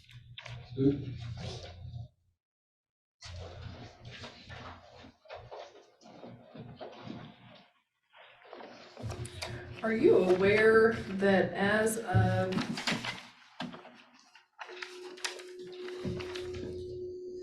July the 28th, when Mr. Anderson signed his statement of income and expenses, that he disclosed $80 per month in counseling expenses? I didn't read that. I don't remember. Okay. Are you his only counselor that you know of? As far as I know, yes. And when he first came this last time, he probably did pay for the first couple of sessions. He's not paying now. Now, you had a discussion prior to the divorce proceedings beginning with Ms. Anderson regarding the fact that you believed that Mr. Anderson had abused her financially and mentally. Do you recall that conversation? That I had a conversation with who? With Ms. Anderson, and told her that you believed that Mr. Anderson had been financially and emotionally abusing her. No. Now, she could have seen somebody at Main Street, but no. Okay. Do you, in your counseling sessions with Mr. Anderson, where he discloses all of these concerns about his finances, has he ever reported to you the multiple vacations he's been on with women, that he's paid for their vacation when he's been with them? I've been aware sometimes of travel, but the other stuff not necessarily. But in your mind as a counselor, do you worry about how much a client may be doing to try to get things by you when their issues are financial, but they're spending additional monies but not disclosing the additional monies to you? I have no idea. I mean, people disclose what they disclose. Okay. We've not always talked about how much he makes and how much that's a new thing. Okay. But as a counselor, would you advise him that, hey, if you're worried about your finances, then why are you taking trips and footing the bills for the trips that your girlfriends are going on with you? Well, I'm Your not Honor, aware. I don't believe that If that were a Ms. Duke fact, is a counseling professional, and I don't know why she's I can ask how proffering advice. I don't know What what. you're standing up, but what are you exactly saying? My objection is relevance and pertinence, Your Honor. She's asking a professional whether she gave professional advice. I mean, I can is she reword really it. asking her if she gave financial planning advice? I don't think that that's why she's here. Right. Well, rather than rule on your objection, Ms.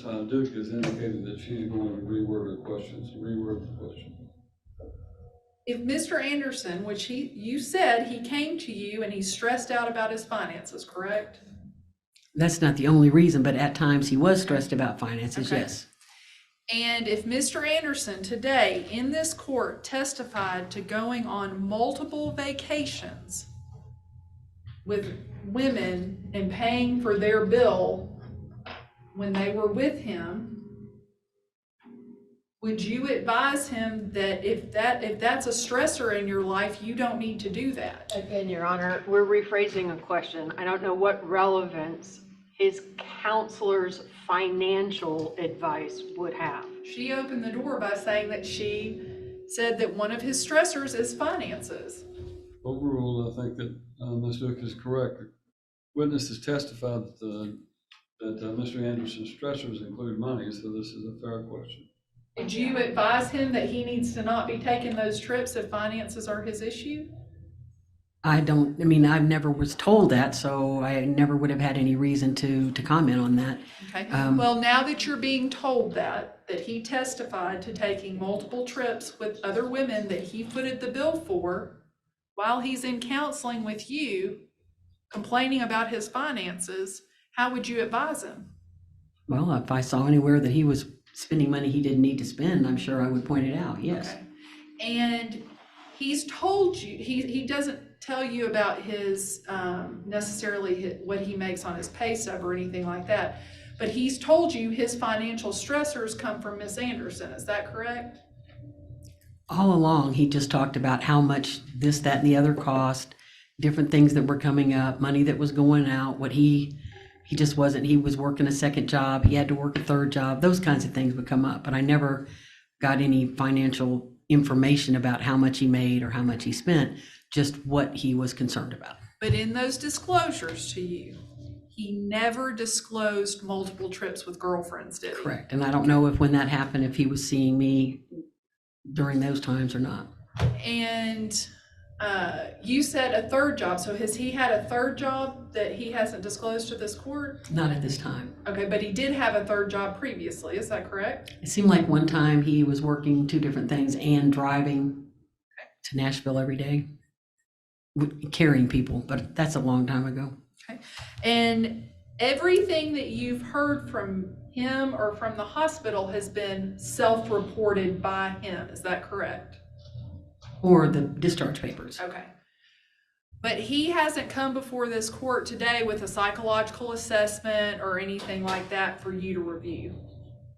No, I did talk to the psychiatrist that had him admitted, and But you do that's not, documented. But you do not have a report here with you today, do you?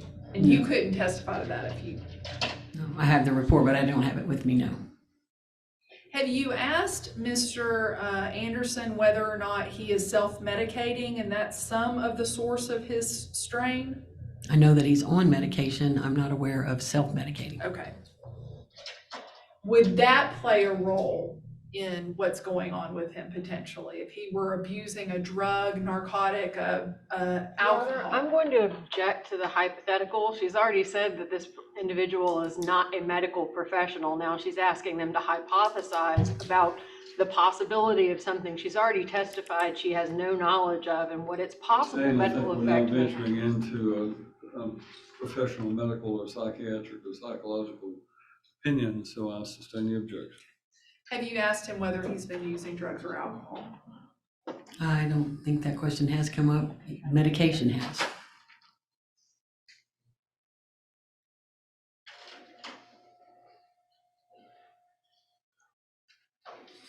And to the best of your knowledge, were the wrists, were those superficial wounds on him? Have you looked at his wrists? Not really. I mean, he indicated it, but I don't believe it was a wrist. It wasn't The- serious, was it? No, On it was, the he first- was asking this hospitalized. individual to render a medical opinion. Was the injury serious? She went to great lengths to ensure that this individual was not qualified as a medical professional, so I'm going to... Question is, are you asking? I can her- strike it. I don't mind to strike it. Question is stricken.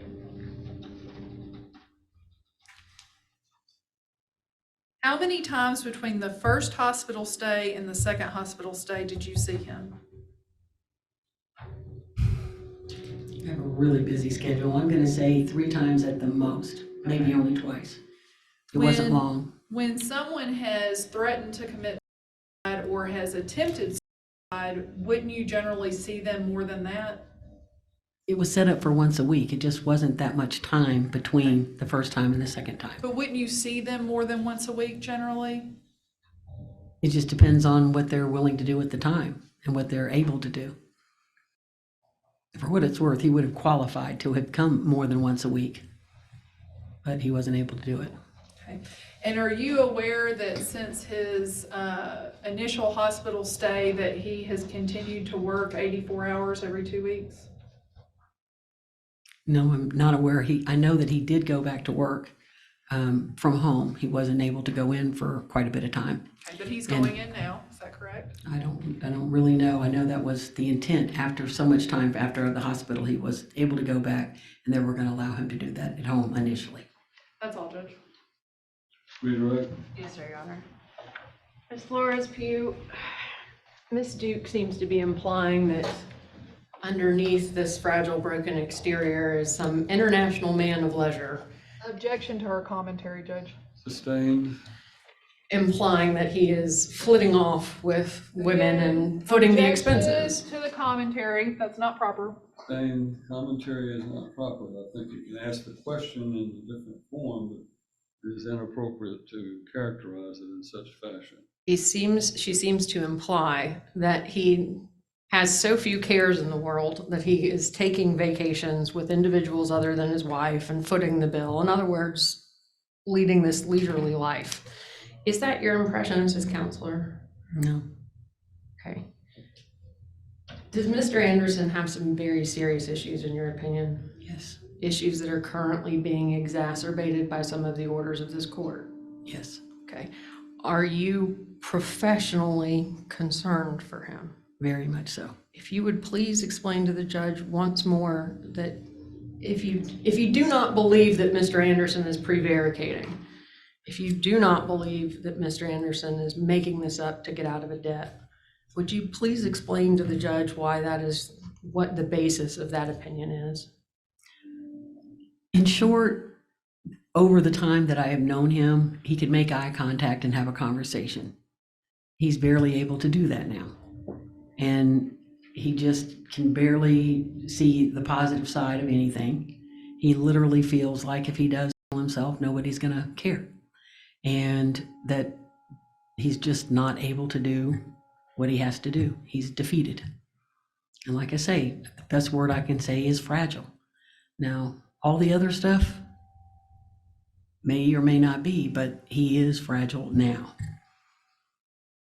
Period. And he's just not going to make it if he's not able to see some light at the end of the tunnel that's not a train. Thank you. Ms. Duke? Nothing Thank else. you, ma'am. You can stand down. We are going to be in recess for the afternoon recess. It'll probably be about 15 minutes, but I need to see Mr. Holly and Ms. Hendrickson in the jury room, please. All right. They remain the same. I've got a copy of an affidavit of income and property that we're submitting as an exhibit to the court. Mark this as an exhibit, please. I think so. We're going to stipulate that the mother's position is this is a, give me just 1 second.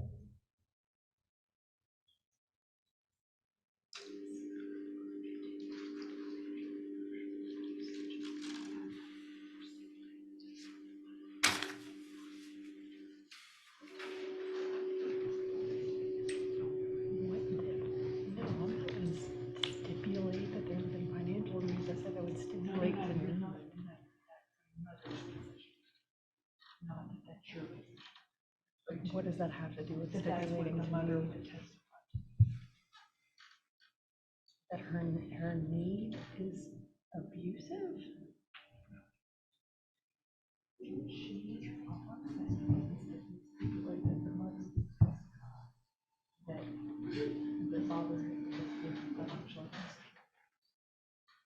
Then she's gonna have to testify, Hillary. I'm not gonna make any kind of stipulation about that. All right, Judge, I'm gonna call my client. You're gonna what? I'm gonna call my client.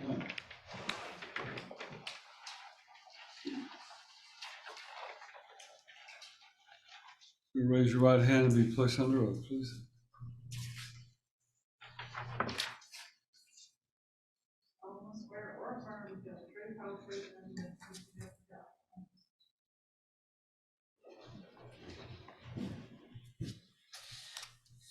Ms. Anderson, if you would, please state your full name for the record.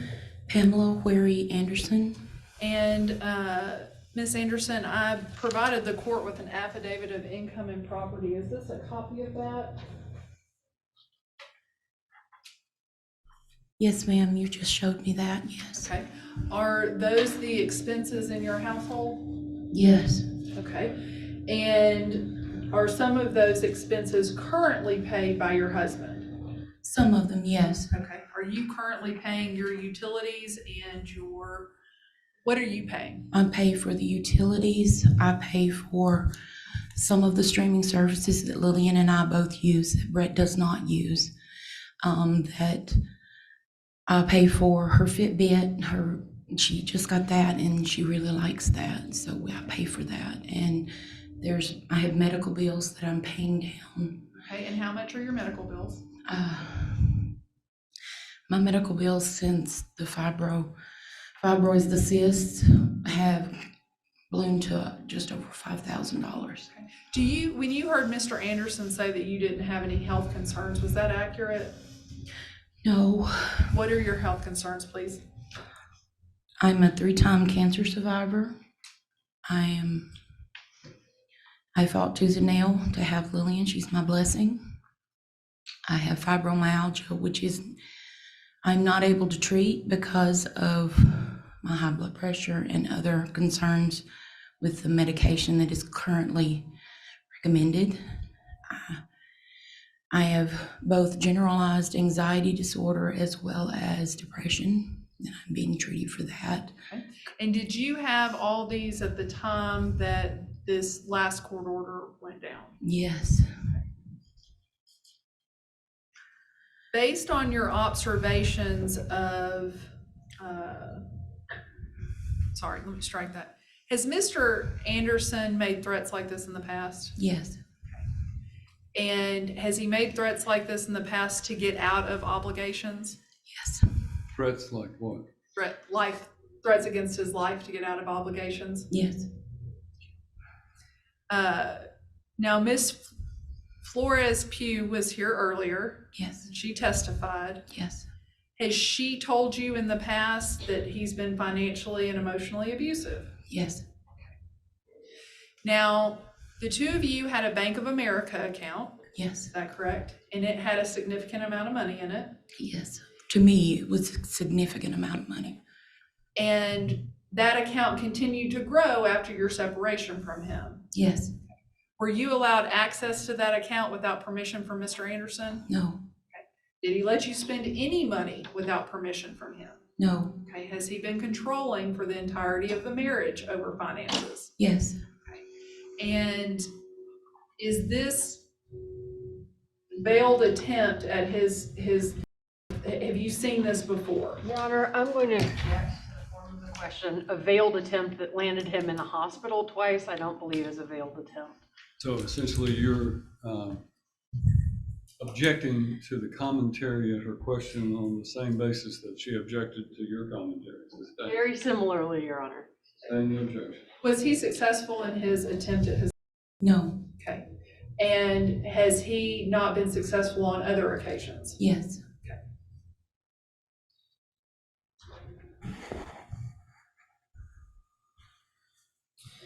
You heard him testify that he hadn't made large purchases like the 3D printer and things like that. Has he made purchases of 3D printers? Yes.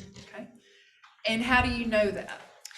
Because he told me he was getting the second job so he could do more 3D printing as a quote unquote side hustle to make figurines and sell them.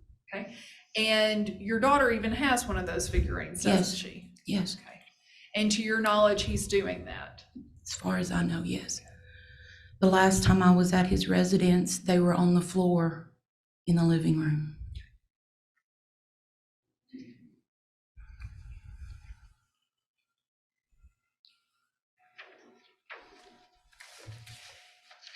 Have you been the sole provider and caregiver for your minor child, direct care, providing direct care for your child for how long? How long have you been the sole provider? Her entire life? Okay. Since all of this started, how often has Mr. Anderson seen this child? Maybe once a week for a few hours. At any point in time, has he purchased her any clothing during those hours? Yes, he did. Okay, when was that? About 6 months ago. Okay. In the recent past, how often has he seen her? In the last 3 weeks? He saw her once because she wanted to go see the kittens. I let her go see the kittens and then brought her home. And then she's seen him just to give hugs when he wanted me to come and pick up her clothes because she was going to grow out of them if she didn't wear them. So she doesn't have any clothing at his house right now? Your Honor, there is an agreed order in the file that says that we have agreed, because of the hospitalization, to limit contact to video and phone. So unless there is some specification of time parameters here, I believe it's irrelevant. If the court has to calculate child support today based on the amounts of earning, you have to hear that he's not visiting with the minor child. If she's stipulating that his days are 0, then that's fine. Well, the fact of the matter is that she just testified that he's not been visiting except for a couple of hours, so that doesn't constitute an overnight for which he would be entitled to credit. So I think it's time to move on. Move on, please. Is your minor child able to be left at home by herself? No, she's an elopement risk. And are you having to care for her at Yes. home right now? Are you doing her education at home? She has a program that's certified through the Dixon County School of Education that she gets course studies through the school in her IEP for only the ones that she is deficit in, which was her math. But now she's even come up to that. She takes online courses, of which I help her with those. I am not qualified to be a teacher. I know that. I am not qualified. I am qualified according to my classes and my education to be an assistant. They've even asked me to apply with the board to be one, but I can't. If Lillian can't go back into a school room, she hasn't been able to since COVID and then the shootings in Uvalde and in Nashville, she can't go back in. Does she have, part of her autism, does she have experiences where she's explosive in nature? Yes. Okay. She had an escalation this morning when we were told that Lillian couldn't bring her devices in with us, which is a coping mechanism for her. It is a comfort item. I told her that we would come in and ask the judge and ask you if she could bring them in. And when we were allowed to go outside and sit in the Jeep until we came back in, it was fine. And then I got an email with your questions, and she saw me answering them, and she saw your name, and she started putting her tablet away because she didn't think she could bring it, and she began to have an escalation. And then we had to sit there 14 minutes, me telling her cookie and candle. Okay. Smell the cookie, blow the candle. Some exercises that she's been taught to get through those emotions. Yes, to self-regulate. She's very good at self-regulating most of the time. Did he ask you to sell the vehicle? No. Did he give you any proceeds from the vehicle? No. Did he give you a difficult time about tax return and tax money? Yes. Okay. Is he, based on your experience with him and his past actions to try to get out of obligations, is Mr. Anderson doing the same things now that he was doing at the beginning of the divorce? Yes. That's all, Judge. Ross? Did Mr. Anderson attempt at the beginning of this divorce? Mr. Anderson attempts a lot of things. Just answer my question. I don't know. You said that he does this to get out of things, and Ms. Duke specifically referenced the divorce proceedings. So when you initiated these divorce proceedings, did he attempt suicide? No, he attempted to harass me physically. Okay, I need you to just try and answer my questions, Ms. She Anderson. said, no, he just attempted to harass me. Well, the question was, did he attempt? Her answer was no, but then she offered a different response, which was not responsive to the question. And overruled the objection. Okay. So when did he attempt? As far as I knew, he attempted it while we were away at a religious festival, and that was the only one I knew about. And what was that date? And that was the first The 5th of June? Okay, of this year? Yes. And when did this divorce start? It's been over 3 years. So he's been hanging in there for nearly 3 years. Is that fair? I would assume so. He was, Has he ever missed a payment to you? Ever? actually, yes, he had. When? And I had to remind him of it. When? I believe I sent notes to Hillary about that. I can't remember it off the top of my head. Did he pay it? Yes, he did. Okay, so he has made every payment to you that has been due since this court order. Yes, he has. Okay, without exception. What did I just say? I just said that I had to remind him. And I've had to do that on several occasions. So that is the exception. But he made the payment, correct, Ms. Anderson? Ma'am, yes, but I thought the court ordered him to pay those. I shouldn't have to remind him.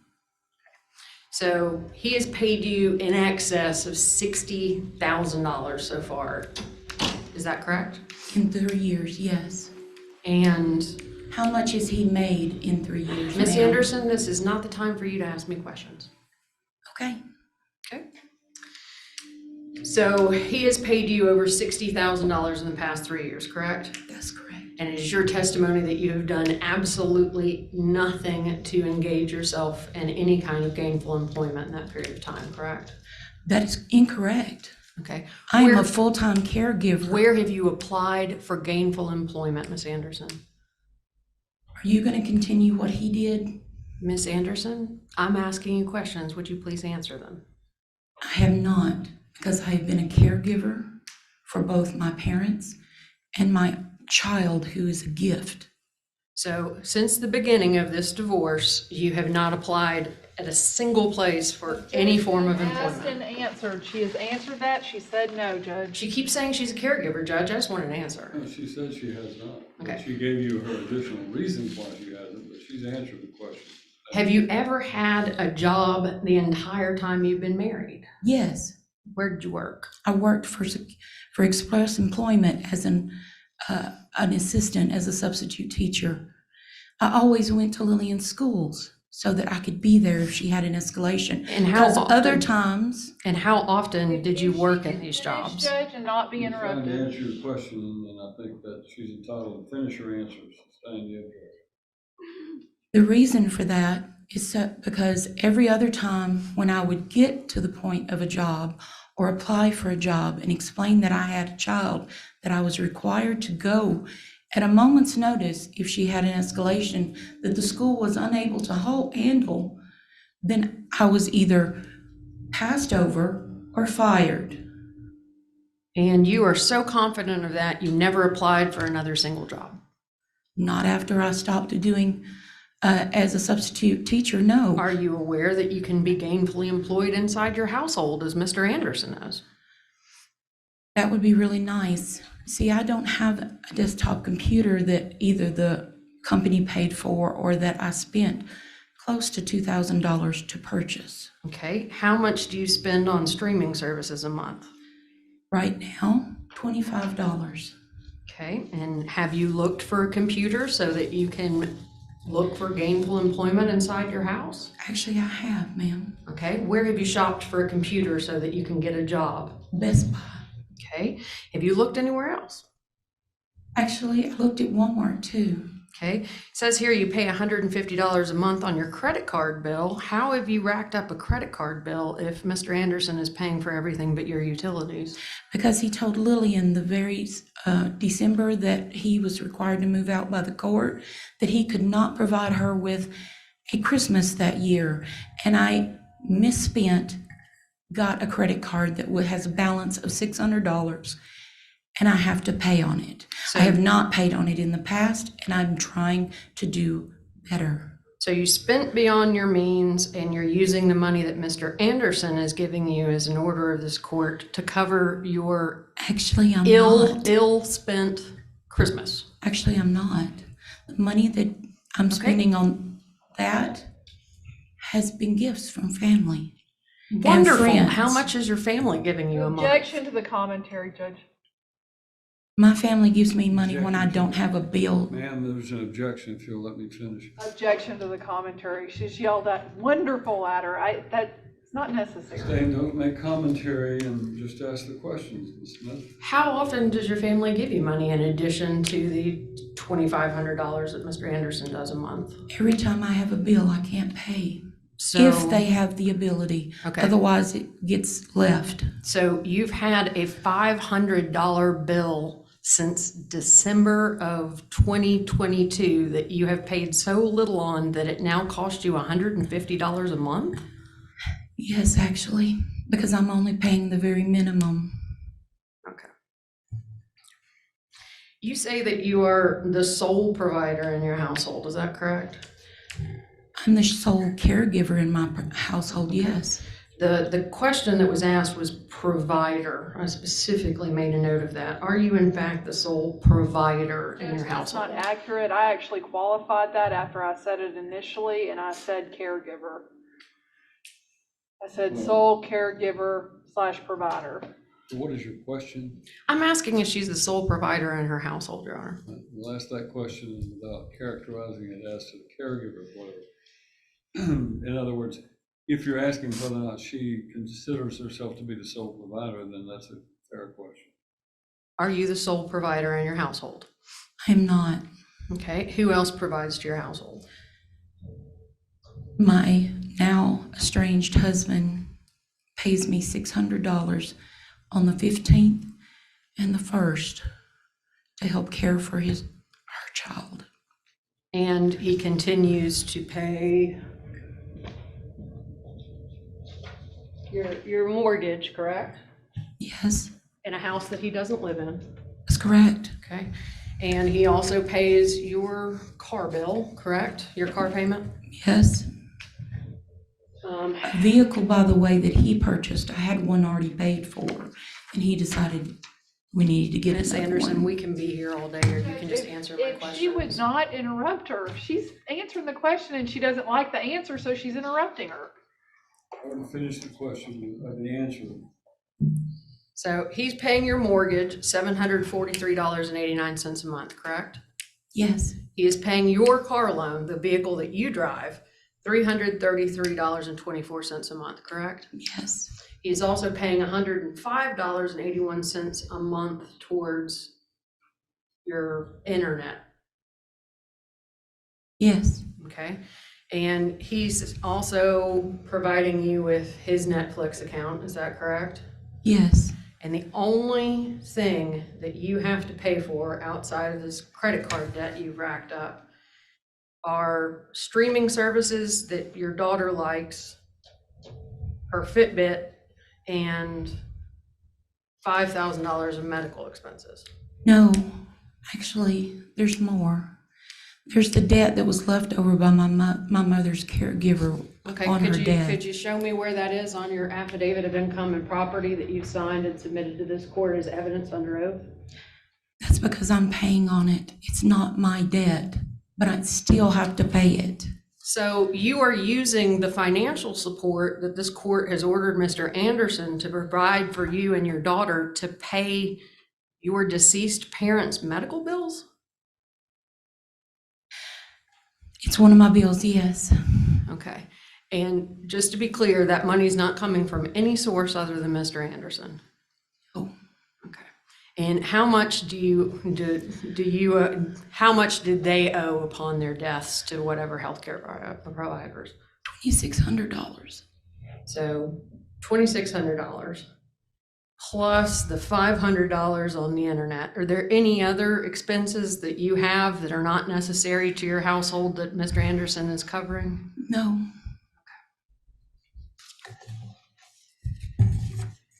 And how do you know what Mr. Anderson does for a living? because he's doing the same thing and he always wears his uniform in front of me. How often do you see Mr. Anderson? Every time he picks up Lillian on Saturdays, when he used to, he would come immediately after work. So you saw him often enough at some point that you were comfortable saying that you knew what he did for a living. Mhm. Do you know what he does now? No, Okay, so to say that he has a side hustle, your words, not mine, making figurines, that's just a guess, isn't it? Yes, ma'am, I would suppose you could characterize it as. Okay, thank you, Your Honor. Duke? Over the last 2 years, your husband's earned $190,000, is that right? Yes, And they're making a big deal of him giving you $30,000 each year, which he was court ordered to do. yes, And is that approximately a little less than a third of his income? yes, Okay. And you understand that he's on target to make 60 to 65,000 this year, is that right? I am now. Your Honor, this is cumulative. Has been pretty well established. Sustain the objection. That's all then. Let me ask you a question. I know that you feel like you can't take your daughter to regular school for the reasons that you've stated, and that she is necessarily going to have to be in your presence, or that you're going to need to be at home with her. There are a lot of jobs that are available to people from working from home. And have you checked into any of those kinds of employment? Actually, I have, And yes. what have you found when you checked into those employments? Most of them are call center jobs that require not only key counters so that they can log how much time I've been on, and also they record what I would be saying. So if I have to get up and be away for some reason with Lillian, then they have told me that I would either be released from my job during the probation, or that I would be just not offered the job to begin with. Well, you understand, and I know you don't think that Mr. Anderson's efforts at ending it were necessarily legitimate, but have you considered what will happen to you and your daughter if in fact he's successful the next time he tries? If he does, He doesn't have life insurance, I assume, does he? yes, he does. He does have life insurance. Yes, All right. which you ordered him to pay. Okay. So have you thought about what will happen if his situation and stress level is as even remotely serious enough to cause him to attempt his life? My concern would be what would happen to you and your daughter at that point. I have very few direct family members left. 9 chances out of 10, I would have to sell the home we're in that she loves and is her rock, and we would either have to find something not fit, or I would have to prevail on another family member again. There is only that and her, and if something were to happen to me, they're her godparents, and that's it. So you understand he's paying some $2,400 a month right now that benefits you and your daughter, correct? Yes, All right. And if he's absent from that, then that $2,400 would essentially fall to you to have to come up with. yes. All right. Thank you. You can step down.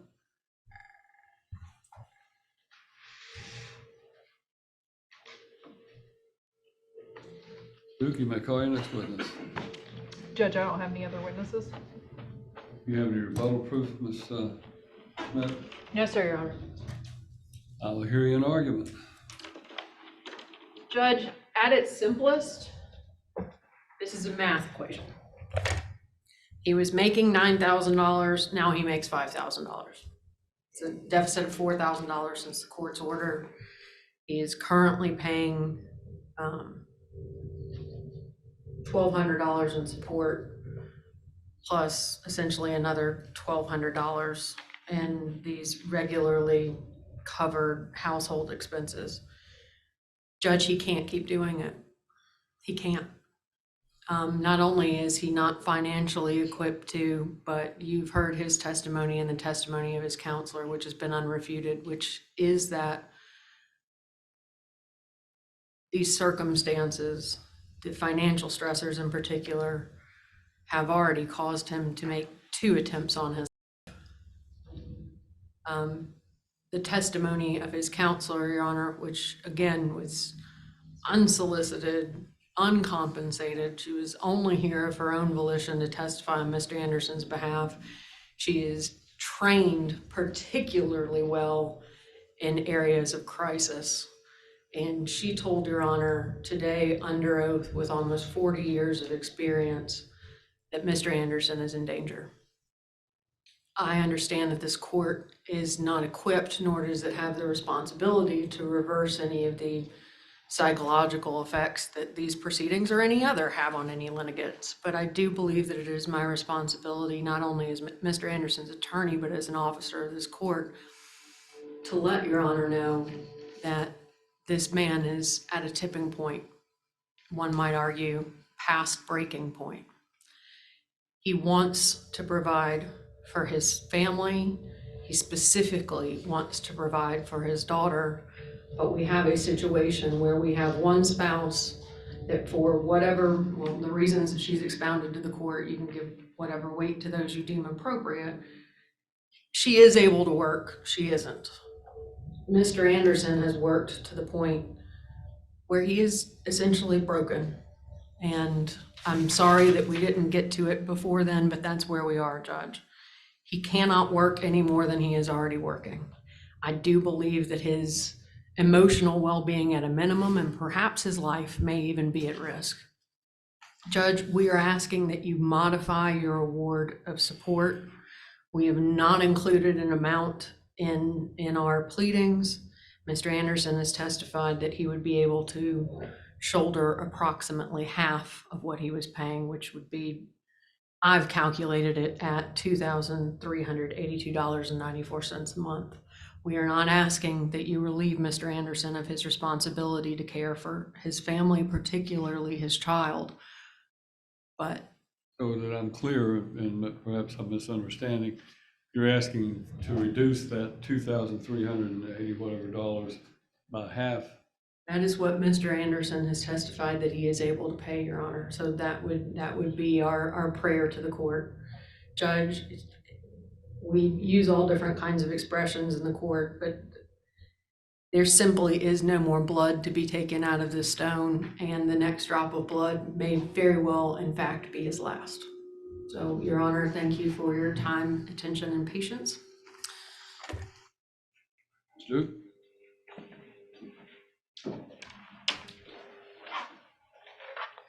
Judge, respectfully, it is difficult to argue when there is absolutely a life at stake, and I take that as seriously as the next person. I absolutely take that seriously. But we have a gentleman before this court today who I think in observing him has acted one way when he's on the witness stand and acted another way when he's sitting at counsel table. He has testified today Ever that. had to testify? What now? Have you ever had to testify? I have. I have too. It's not a very pleasant experience, is it? Not for me, it was. Anyway, it was in federal court in front of Judge Higgins, and he was not very pleasant with me when I was testifying. So my point of that is that testifying oftentimes brings stress to people that sitting at a counsel table does not. But I take your meaning of your arguments. I'm just saying his demeanor as far as victimization was much different between the chair up here and counsel table. So I would put before the court that he's testified that he can't work more than a day at a time, he can't do more than 40 hours, but he testified that he was working 84 hours every 2 weeks right now. I mean, he's even working more time than he says he can work right now. He's paid at $27.89 per hour. He's earning overtime. So if we calculate that up, Judge, what we're looking at is income for him at around $65,000 a year. I don't think it's unreasonable for the court to split that money in half when the mother is paying for another mouth in her home to feed.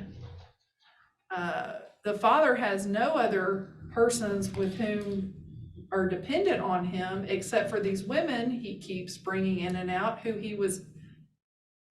his candor before the court was not good. He told me that it wasn't his girlfriend, but it was just a friend, but he paid for all the expenses.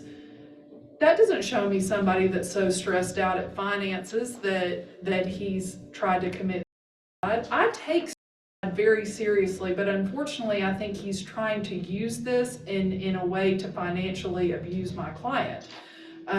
Now, could my client work? I think if she could find a good job to work, but based on her caregiving of the minor child, she would have to be able to drop everything in order to go de-escalate the child at school. And the husband put that on her throughout the entire marriage, put that on her. Additionally, an at-home job that would require any kind of contact via the telephone based on the child's escalations and outbursts, I don't know that that's possible. If she had some kind of data entry maybe, but those jobs are very difficult to find. At this point in time, I'm just asking for the court to continue to have the father pay what he's paying. He's capable of paying that. He's making $65,000 a year, but complaining that $30,000 of that should not go to his wife. He made $190,000 over the last 2 years and has nothing to show for it. We don't know where the Bank of America money went to. I would submit to the court that he was not honest in his testimony regarding the Bank of America money. At this point in time, we're just asking for things to stay the same since she's the primary caregiver for this child and he's not seeing the child at all for purposes of days on the calendar. Judge, not in closing, but simply because I haven't made any reference to it yet, I do have a motion to set mediation. I would ask that the court set a reasonable time limit for us to get in and get that done. And I also have a motion to compel. I did not attach any separate communication between myself and opposing counsel, as we have not received any response. So there was nothing really to parse hairs over what was responded to and what wasn't. Regarding the motion to set mediation, my client simply can't afford it. Mediation is going to be waived simply because of the fact that clearly these folks don't have the money to be paying for mediation in that situation. So, and I would assume you lawyers can negotiate the same as if you were going through a mediation. So I don't know, Dora's pretty good. Dora Salinas is a really good mediator. I think she's maybe probably she will do it much better than we are. She might. And then what was your?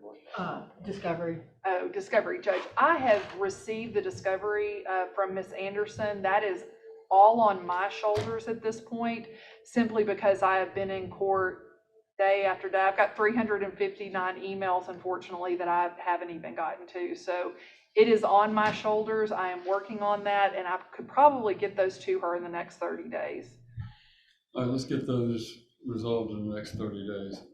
This is a temporary hearing because your case has been pending since June of 2021. So it's now over 2 years old that's been pending. And this is dealing with a temporary order that was entered back over a year and a half ago. Problem that you two have is that you had one set of income during your marriage, that being Mr. Anderson's income, that supported one household and the 3 people in that household. Now we have one set of income that is being stretched across 2 households, and unfortunately that is that's what the court is required to try to look at. Your standard of living is going to suffer, period, exclamation point, whether it's his fault, your fault, or whatever. It is going to change in a long-term situation. You're not going to be able to maintain the same lifestyle when you were going through a divorce. And Ms. Anderson, of course, filed this divorce, seeking a divorce from her husband. So she may have obviously have had grounds, but it is a situation where, unfortunately, I'm required to now look to see what can be done about these economic situations. There was a temporary order that was issued by this court based upon the facts that were present at the original hearing. If this had been a final order of the court, then there would have been a requirement of showing that there was a material change of circumstances in some fashion, or that there had been a change sufficient to allow the court to consider such a modification. Temporary orders are not quite as stringent, and it requires the court to make a determination of what the present facts are. Mr. Anderson was employed at 2 jobs, making some $90,000 a year before. He's not making that now. It's just that simple.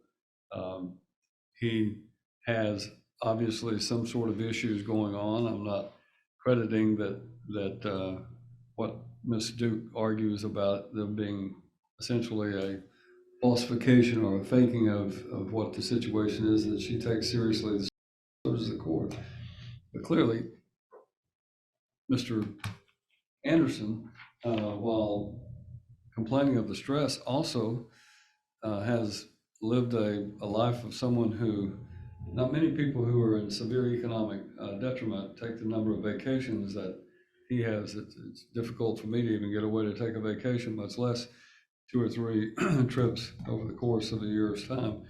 I think it is significant that he has taken a number of vacations, and he has loaned money to his paramour or to his girlfriend or whatever that status of that individual was, and hasn't been repaid. But the facts of the matter is that Mr.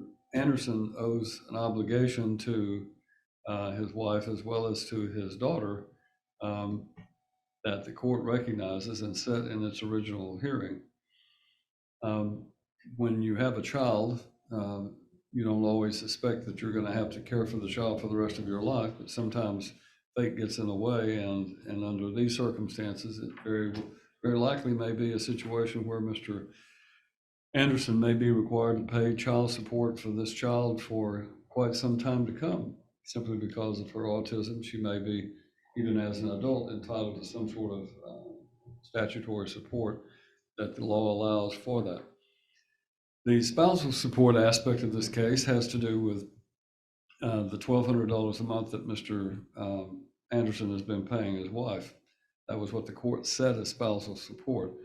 The rest of that, which was approximately some $1,200 in expenses, were expenses, for example, on the mortgage, which theoretically Mr. Anderson reaps the benefit of creating equity in his home, so that the final hearing, when the home is sold, which likely may have to be done, he may reap a benefit from that. And as a result of that, I felt that at the time it was fair and equitable to require him to continue paying the mortgage, because he was increasing the equity on his own behalf, and that remains the same. These other bills that have been talked about, some of these expenses, these folks are just going to have to learn to live with less. Unfortunately, Mr. Anderson worked hard to try to pay for all of these things and not been able to continue to do that. And I find that proof is that he's not able to continue working 2 jobs in the present situation he's in. And as a result of that, it is this court's opinion that the spousal support portion of this case should be reduced to $600 a month instead of $1,200 per month, but that the remaining portions of that order shall remain in full force and effect. He'll continue paying he will continue paying the mortgage and the other expenses that he's been paying aside from that, which are her car note and her the house, the mortgage on the house. And I do that because, again, as I point out, he is showing that he's reaping the benefit of increasing the equity in the house that may come back to reward him at the ultimate division of property. Second, the review of his income and expense statement indicates that there are other general expenses he has, which are $800 and just general expenses, but not detailed, unless I've misread that, and food of $802 a month. So I think it's under the circumstances, the best I can do for him at this point is reduce his spousal support obligation to $600 per month, and that will continue until the final hearing of this case. These parties need to get their case ready for a final hearing and either resolve it by agreement or have a hearing if necessary. That's the judgment of the court. Thank you, Your Honor. I'll draw the order. When will that begin, Judge? Because we're at Do the, what now? when will that begin? Will it begin on the, since he pays on the 15th and the When is last his day next of the month? payment? We're the 1st of August. He'll make the $600 payment in August. He made 2 payments, he'll make 1 payment. Thank you, Judge. All right.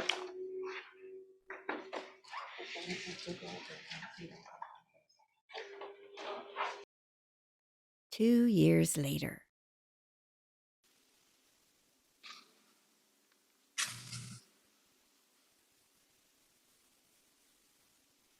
Well, I have a transport order here that was entered back on September the 5th to transport him for this hearing.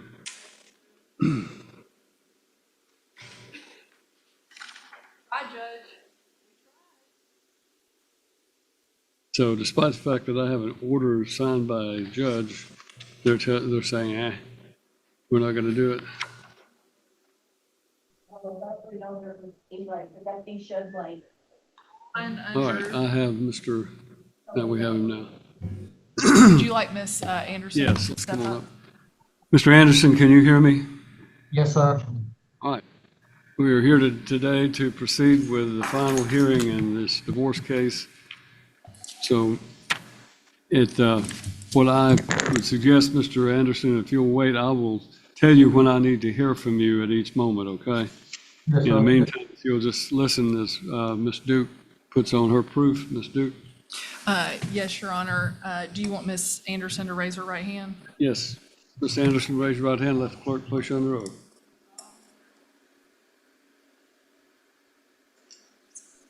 Since we are proceeding with him, I think it might be better if she takes the witness stand and I can put the camera on. That would be better. Thank you. Right.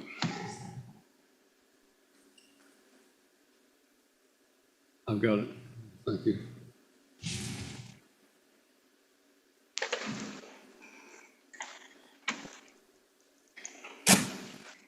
All right, thank you. You may proceed. Miss Anderson, if you would set your full name for the record. My full name, right now Ms. is Anderson, I'm going to go ahead and stop you. Pull that base of that microphone towards you. It'll slide. Just pull it directly and speak as loudly into it as you can to make sure that Mr. Anderson can hear you. Yes, sir. All right. My name is Pamela Anderson. Miss Anderson, and you are currently married to Mr. Brett Anderson, is that correct? Yes, ma'am. And how long have you been married to him? Since November of 2006. Okay, 2006. And you, throughout your marriage, have been a homemaker and a cancer survivor, is that correct? That's correct. Okay. And you're still currently in remission, is that correct? Yes. But have you had some health concerns that were pretty serious not too terribly long ago? Yes, ma'am. Has that inhibited your ability to work? It did. It did. I'm only just now getting back into my work. Okay. And are you earning about $1,500 a month right now? Yes, ma'am. Okay. And is that as a freelance artist of sorts? Yes, as a freelance designer for commercial advertisements, campaigns, and then as well as an artist. Okay. Now, you have a marital residence, is that correct? Yes, ma'am. And the marital residence we disclosed in the complaint for divorce. We put the address in the complaint, correct? Yes, ma'am. I hesitate to put it on the record here because there are other people watching that are That's part of the fine. public. Are you asking this court to award you the marital residence at this time? Yes, ma'am. Okay. Now, to your knowledge, there isn't very much equity in that home, is there? No, ma'am. Okay. You would like to sell it and keep whatever equity there is that correct? Yes, ma'am. Okay. Mr. Anderson had started seeing several other women during the pendency of the divorce, is that correct? Yes, ma'am. Okay. And as a result, he has 2 aggravated stalking charges and several other charges that have got him incarcerated right now, is that correct? Yes. He's in Williamson County Jail. Okay. And during this time, during the divorce, he's expended monies to take girlfriends to Chicago, Niagara Falls, New Orleans, and Tampa. Is that correct? Yes. And those are only the ones you know about? Yes, ma'am. Okay. And during the divorce proceedings, did you come to find out that he had loaned like $10,000 to one of the girlfriends? Yes. Okay. He was originally ordered to pay you close to $1,400 between the mortgage and the expenses at the home and food and everything else in the home. Is that correct? Yes. Has it been about 12 months since he made one of those payments? Yes. Okay. And have you tried your very best to keep your head above water during that time? Yes, ma'am. Okay. During that time, have you incurred about $2,500 in credit card bills? Yes, ma'am. Okay. And to the best of your knowledge, based on a letter that he sent you, he's got money somewhere. Is that correct? I can only assume by the letter. Okay. Did he tell you in the letter that he sent you that he would pay Lillian, your daughter, you've got a daughter, is that correct? Yes. She's 16, almost 17, Yes. on the spectrum, Yes, ma'am. ADHD, and at what age does your almost 17-year-old function? At about 12 or 13. Okay. I'm sorry, about what? 12 or 13. Have you been working to get her approved for Social Security disability? Yes, ma'am. Okay, and if you were able to do that, would you? If you were able to do that, would you be insured and get some health insurance benefits as a result? Yes.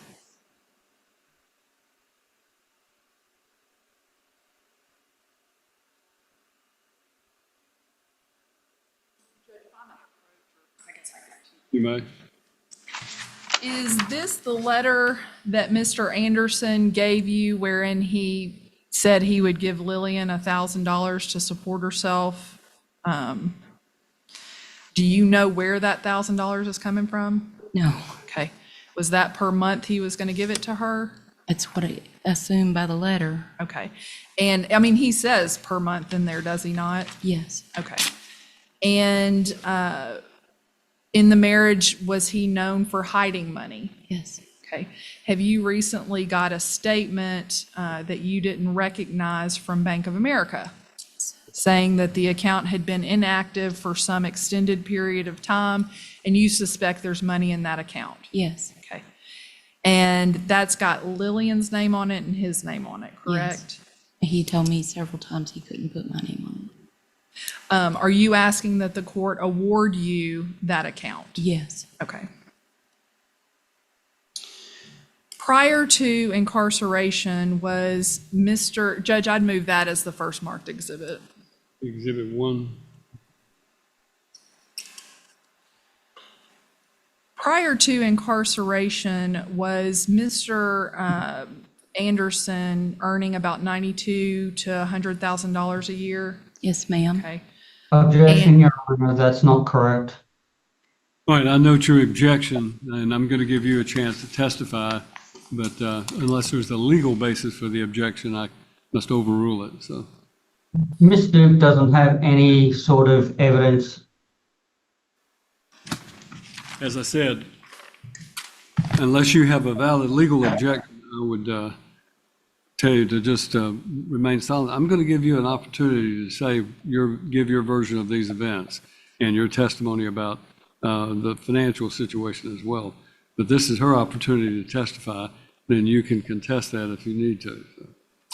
Even as far back as 2021, when you filed your taxes, taxes reflected his adjusted gross income of $92,091. Is that correct? Yes, ma'am. And we went through the discovery process with Mr. Anderson, and this was one of the income tax returns he gave us, right? Yes. Has he supplemented those income tax returns to show us he's earning anything less than $92,000 a year? No, ma'am. Judge, I'd submit this as the next marked exhibit. We will mark it as the next exhibit.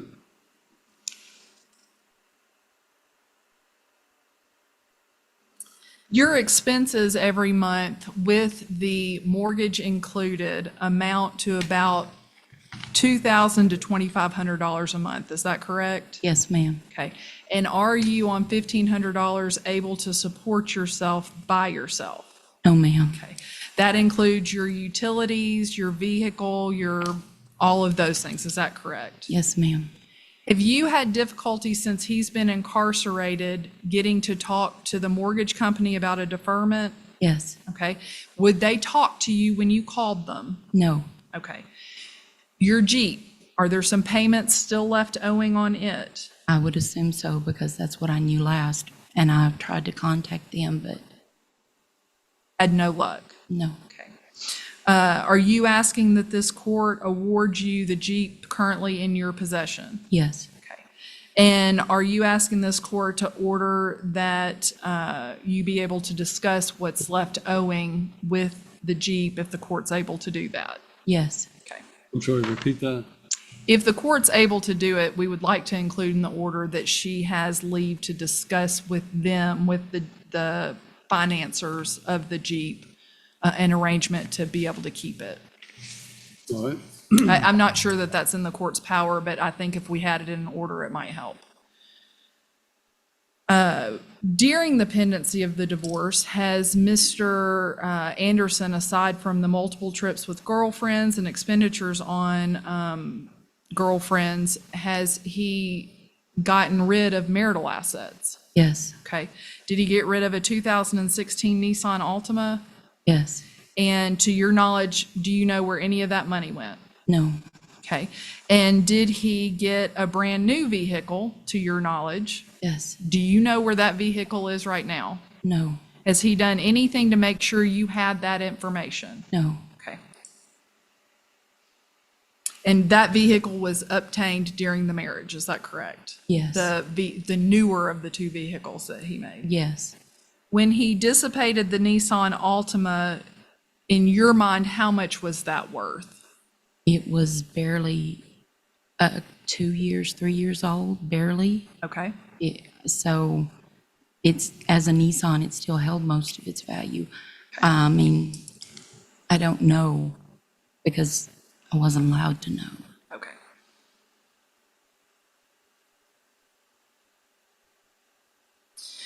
To your knowledge, is he currently in jail on 2 aggravated stalking cases? To my knowledge, Okay. yes. And violations of orders that were put down in regard to those stalking charges, is that correct? Yes, ma'am. To your knowledge, is he being investigated for other crimes right now? Yes, ma'am. Okay. Do you know when he will be released? No, ma'am. During this case, have you expended about $9,000 on attorney's fees? Yes, ma'am. Okay. And have I done my best to not charge you for every little thing that we've had to do in this case? Yes, ma'am. Okay. How many attorneys has he had throughout this case? At least 2 that I know of. And do you know how much money he expended on those 2 attorneys? No clue, ma'am. Okay. I'm Dear- sorry, what was your answer? No clue. She does not know how much was spent on those attorneys. Is that because he kept the finances secret from you? Yes. Okay. Do you know if he has retirement? I would assume he did because Okay. it was a part of his compensation package when he signed with Gresham Smith. That was all I was told. Okay. Did he didn't disclose that in his discovery even though we asked for it, correct? I believe so, yes. Throughout the marriage, has he been mentally and financially abusive to you? Yes. Okay. And has he kind of used your child as a pawn of sorts in his games that he would play with you? Yes. Okay. Based on his current incarceration, we're going to move on to the parenting plan. Based on his current incarceration, he's been incarcerated for about a year, is that correct? Yes. Are you asking that this court award you sole custody of your minor child? Yes. Have you always been the primary residential parent of this minor child? Yes. Okay. Are you homeschooling this child? Yes. And do you incur an expense to homeschool your child? Yes. Okay. And what is that expense? I have to be able to work from home, and that's the reason why I took the job that I was able to. Lillian thrives in a homeschool environment. Okay. And brick and mortar school is not healthy for her. No. Is that an accurate statement? Yeah, a high school, when mentally she's only about 12 or 13, that's a recipe for disaster. Not to mention all the overwhelming stimulus that comes with being in a high school environment. There are no dedicated classrooms for autistic or spectrum children above the elementary school level. And Lillian only thrives there. And me and several other parents have deemed that the distance learning school that Dixon has kept after COVID was their environment for their best learning potential. And have you just tried to do the best you can to make sure she's getting through all of her classes, and is she doing well with that? Oh, yes. She's been on the dean list now all through high school. She's thriving. Good. When Mr. Anderson went to jail, did you lose your health insurance? Yes, I didn't know it though. Are you asking this court that once he is out, that he be required to carry health and dental and vision insurance on your minor child? Yes, Okay. You understand you may not be eligible for it, but you're asking that he be required to do that. yes, Are you asking that if the life insurance policy still exists, that you receive any cash out value for that life insurance policy that was to be paid out to your daughter? yes, Do you have a suspicion that it doesn't exist for lapse of payment? yes, Okay. In this divorce, are you asking for your name to be changed? yes, And are you asking for it to be changed to Pamela Ruth Weary Anderson? yes. Okay. And will that be hyphenated, or will that just be 4 separate names? 4 separate names because Lillian asked for it.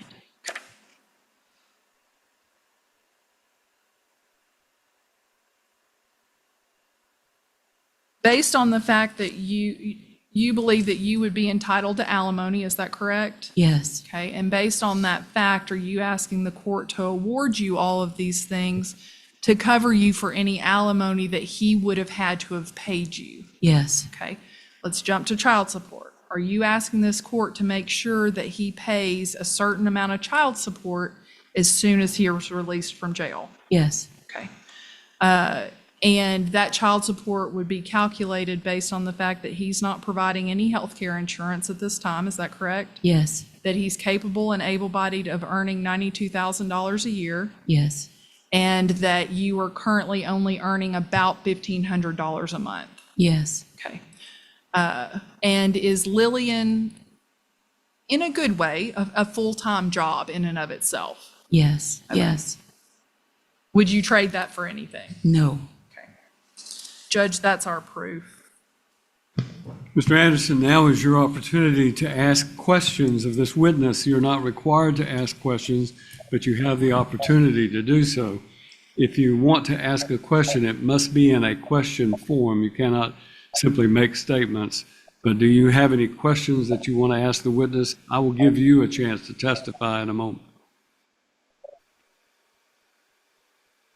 Yes, I have some questions, Your Honor. Go ahead. When was the last time that you had a full-time employment? Repeat your question again, I'm sorry. When was the last time you had full-time employment? in 2002, other than what I do now. Okay, and at that time, who was supplying you with your income or your expenses? I don't understand. Who was helping you get food and clothes and fuel for your car, etc.? I think he's asking who was providing support for you during the time that you were not full-time employed. Is that correct, Mr. Anderson? Yes, sir. When, after 2002, it was my parents and working odd jobs. After I married Brett, it was both of us, and that was right in the middle of when I had cancer, but both times. So you say that the last time you had full-time employment was 2002. However, during the pendency of our marriage, you say that you were assisting in support of yourself. Is that correct? I'm not sure I understand. You just stated that after we got married, you assisted with support of yourself. I was both working part-time and sick at the time. And then our daughter was born, and then I got cancer again. And then at age 3, just before she turned 4, we found out she was on the spectrum, and she began eloping, and she needed a full-time caregiver. So you never had a part-time job, did you? I did, actually. I was a substitute teacher. And how long was that for? And when did it start? 4 years. It started just before I And went back do to you have taxing income Mr. returns for Anderson, let that? me tell you about procedures. When this witness is answering your question and she's talking, you must wait until she finishes her answer before you ask the next question. I realize being remote, doing this by Zoom is a little more difficult, but just wait until she stops her answer before you ask the next question. All right, restate your question again, please. You stated that you worked part-time for approximately 4 years. Is that correct? I began, It's a yes or no question. actually, no, it's longer than that. I began substitute teaching in 2016, just before I went back to college. And how many hours was that? It was part-time. It was about 20 hours a week. Do you have income tax returns for that? Yes, and they are stated in the income tax returns. Did you supply those income tax returns to any attorneys that were hired by me? Yes, those were supplied during discovery. And when was that? When probably right after when I asked for divorce in Which was when? 2021. And those weren't actually given to either Mr. McLeod or to Miss Jackson Smith, because Miss Jackson Smith subsequently asked for those documents. You're making a statement rather than And, asking a question, so that's not a, I'm fixing to ask a question, Your Honor. you what? I was fixing to ask Well, a you were just simply question. making a statement that those items were not given to your other attorneys. So what is your question? My question is that where in the discovery that was given to either attorney that was hired are those documents? Those were given at the same time that we asked for discovery, because those were joint statements. So, I mean, we had joint tax returns, so those were given at the beginning.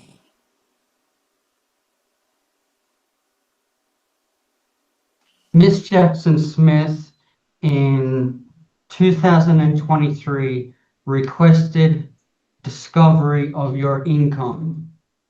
Do you remember that? No, actually, I don't. Well, Miss Jackson Smith did request those documents. Those documents were not given to Miss Judge, I would Jackson Smith. object if there is Is your microphone on? it is. If Okay. there is a discovery dispute, that should have been had before today. He's had plenty of time. This case has been going on forever. Sustain the objection, number one. She's answered the question about whether or not she recalls being asked that, and to then simply state that it was requested is not a question, it's a statement. But in any event, it is, if there were discovery issues or a discovery that was not provided, then that should have been addressed before the final hearing, so I sustain the objection.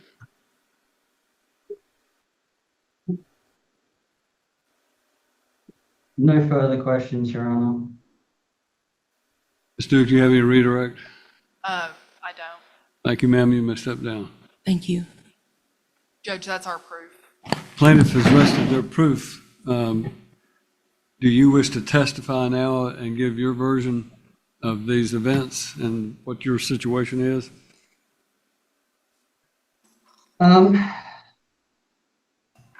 If you do, let me place you under oath. If you'll raise your right hand, let me place you under oath, please. Yes, I will testify. Do you solemnly swear or affirm the testimony you're about to give in this case will be the truth and nothing but the truth, so help you God? Yes, sir, it does. All right, thank you. Judge, quickly, I do need to make, I do not know if he's gone to trial on any of his cases, so he's got a Fifth Amendment right that we have to make him aware of. I'm aware of that. Apparently, you may have some pending cases, or are they all resolved? My cases are resolved. They are resolved? Yes, sir. You do not have any pending cases, is that correct? There's a pending civil case, but that's it.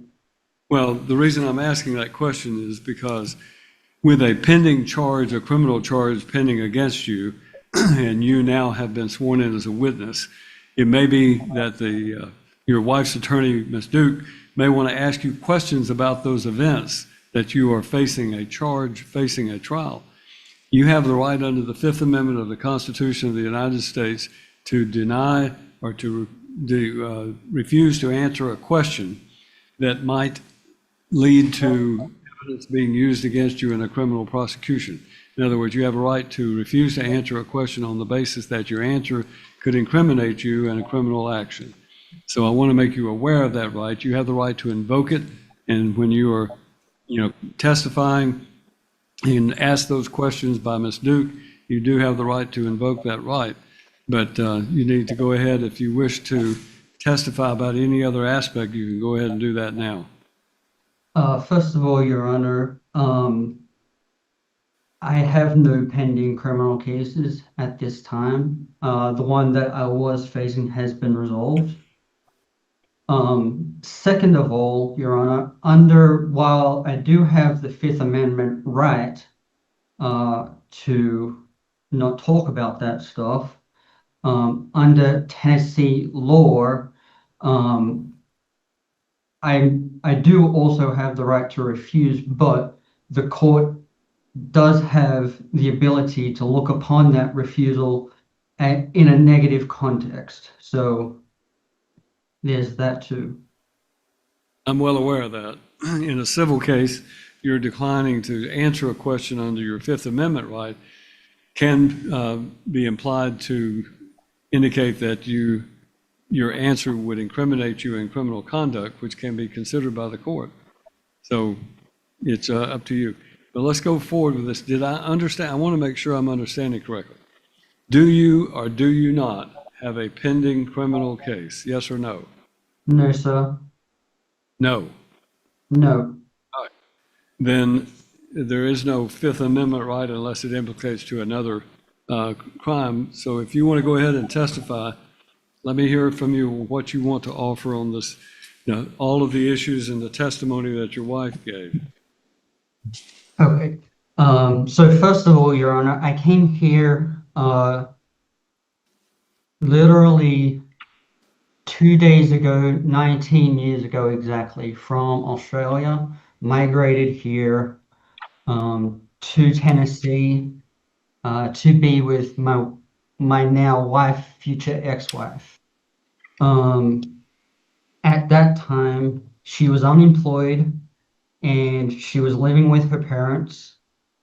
After we were married in November of 2006, we lived separately for a time before she came to Dixon and lived with me and her friends, whom I was staying with when I came over. After such time, Miss Wary did not have any employment prior to the birth of our child by her own choice. At that time, while she didn't, while previously in her life she did have medical issues for cancer, at that time she had no medical issues for cancer. She wasn't seeing a doctor. She was able to be gainfully employed, and of course she was, is, and always has been an American citizen. So there was absolutely no reason why she wasn't able to get a job. Previously to 2006, she was employed with the state of Tennessee's Securities and Insurance Division. After our marriage, I wholly and solely supported our family financially. Now, Miss Wary says that from 2016 until 2020 that she had part-time work. That is not correct. She was not working as a substitute teacher. She didn't have full-time employment. Our daughter from 2011 or 2012 was attending elementary school at Centennial Elementary in Dixon. And then in 2017, she was transferred to New Directions Academy for about 6 weeks, upon which she was transferred to Charlotte Elementary School until 2020 when COVID hit, wherein Lillian became homeschooled. From 2011 until 2020, Miss Wary had the opportunity and the ability to be employed. And she not just wasn't employed, she actively refused to be employed. As far as her, the supposed part-time employment, that was through Express Employment Services in Dixon. And to my knowledge, she was doing that on a basis in which she could accept a position or not. And that was in 2018 or 2019 while she was attending Nashville State at the Tennessee Renaissance Center. She attended that school for 2 years. She failed to get her teaching degree, which she was seeking, because she wasn't able to achieve one of the classes required for it. I suggested on multiple times that she seek out from Tennessee, from Nashville State College, that she tried to make up the course some other way, but she actively refused to do so. During that period of 2011 to 2020, she had the occasion to attend college. She had the opportunity to work, even if it was in Dixon. And while I acknowledge that Lillian required somebody to be at home um, before she went to school, which was, I believe they started school at 7 o'clock, get on the bus at 7 o'clock, and then Lillian would come home at around 3 to 3:30 in the afternoon. Somebody would need to be at home at that point, and I wasn't able to because I was working in Nashville. Miss Wary still could have had employment in Dixon to be able to help support our family as well as ensure our child was taken care of. From 2010 until 2013, I was employed with Shoney's Corporation at their headquarters. And at that time, I solely and wholly supported our family. There were occasions where I had to leave our home to go to various sites to assist in the opening of various restaurants, one of which was in Panama City Beach. I had to travel down there. Um, I had to travel down there at very short notice, and by short notice, I mean within 2 hours. I was given 2 hours to leave and traveled 6 hours down to Panama City Beach. At that time, I had no income to assist with that travel for at least several days before getting paid. Had Miss Wary been assisting in supporting our family, it would have been much easier and less stressful for me to do that. From 2013 until 2015, I was having to work 3 jobs, all part-time, between a day shift, a night shift, and an afternoon shift on weekends, wholly and solely on my own without the assistance of Miss Wary. I also, from 2014 until 2016, was attending ITT Technical Institute to change career, to try to make our family more financially stable in a much better career field. So during the time of 2014 through 2015, I had worked 3 jobs, wholly and solely supporting our family, while Miss Wary stayed at home and did not have any employment whatsoever, despite the fact that she was capable of doing so. Miss Wary states that she was, quote, financially abused. However, she does not state what she means by this. Under the law, I don't believe there is any sort of definition of it. However, from 2010 until as far as I'm aware, today, Miss Wary has had access to our joint bank account at Bank of America. I had a debit card. Miss Wary also had a debit card that she would access the bank account with. She was the one who did the grocery shopping.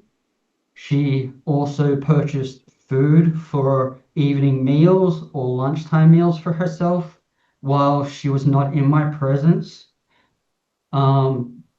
Whenever Miss Wary went to assist her mom and dad with bills or grocery shopping on weekends, when she wasn't with me or when she chose to be alone without our daughter, Miss Wary quite often would assist her parents with money from our joint bank account, most often without conferring with me. I have no problem with that, Your Honor, but for Miss Wary to state that she was financially abused is quite an egregious claim, considering she had access, quite considerable access to the account. She was never denied access to the account. There was a statement there that I have hidden money somewhere, which is quite false. I have no hidden money anywhere whatsoever. And quite frankly, I have no money at all at this time.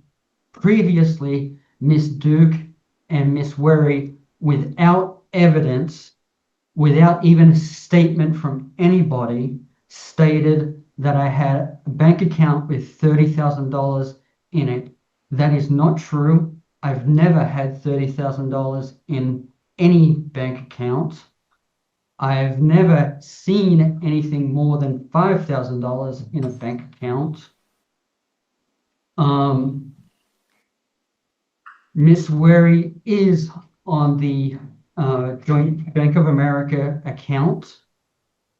Up until my incarceration, the spousal support, the temporary spousal support that I was ordered to pay, was sent to that bank account, and I would receive notifications from that bank account when Miss Wary would withdraw that money from the joint bank account at Bank of America.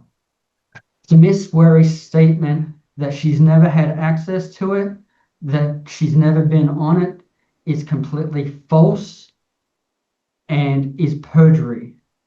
And yes, I understand what that term legally means, and she perjured herself.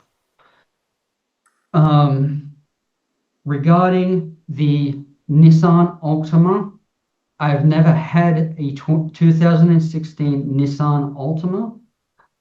I've previously had a 2015 Nissan Altima. It broke down in 2022, at which time I purchased a used vehicle, a 2017 Nissan Altima. Miss Wary was well aware of that purchase. Miss Wary was at the dealership at the time I made that purchase. Miss Wary suggested at that time that I purchase a 2020 Nissan Altima, which I declined because I didn't have the funds available to make that purchase. Miss Wary knew about that purchase. And again, it was a used vehicle. In 2023, that vehicle broke down as I was traveling on the interstate. I contacted Miss Wary. I asked her if I could purchase a vehicle to replace that vehicle because it had broken down. Per the agreement that was in the order of 2021. Under that agreement, I also sent Miss Duke and Miss Wary an email requesting it, permission.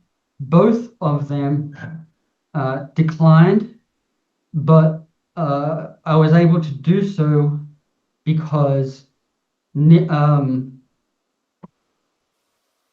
Nissan dealership offered to pay off the 2016 Jeep that Miss Wary now has ownership of.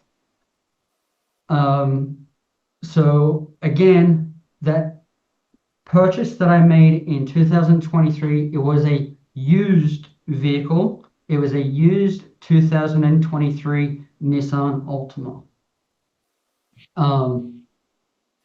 The way I was able to do that was the dealership paid off the Jeep. The Jeep is completely paid off.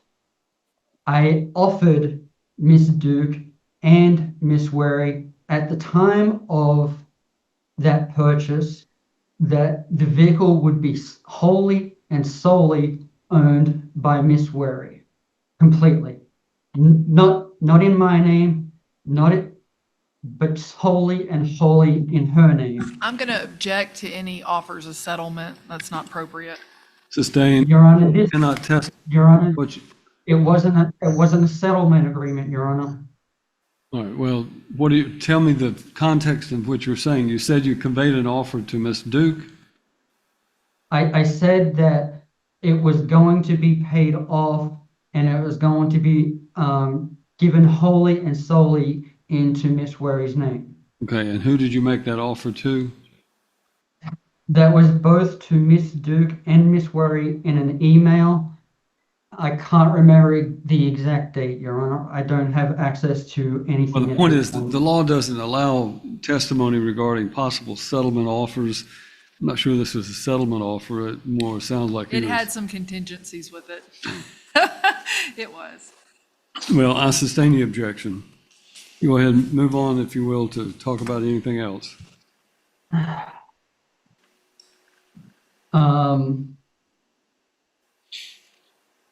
What else was there?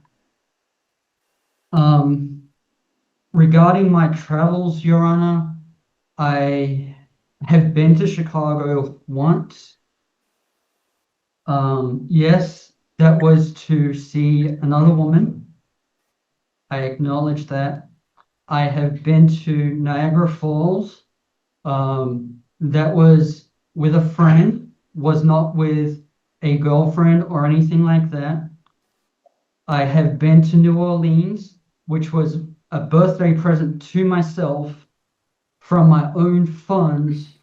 And the person that went with me was a friend, and she paid her own way. She paid for her own meals, etc. I have never been to Tampa. I don't know where that's coming from. In 2017, we made a purchase of our home, which Miss Duke has rightfully declined in relaying the address.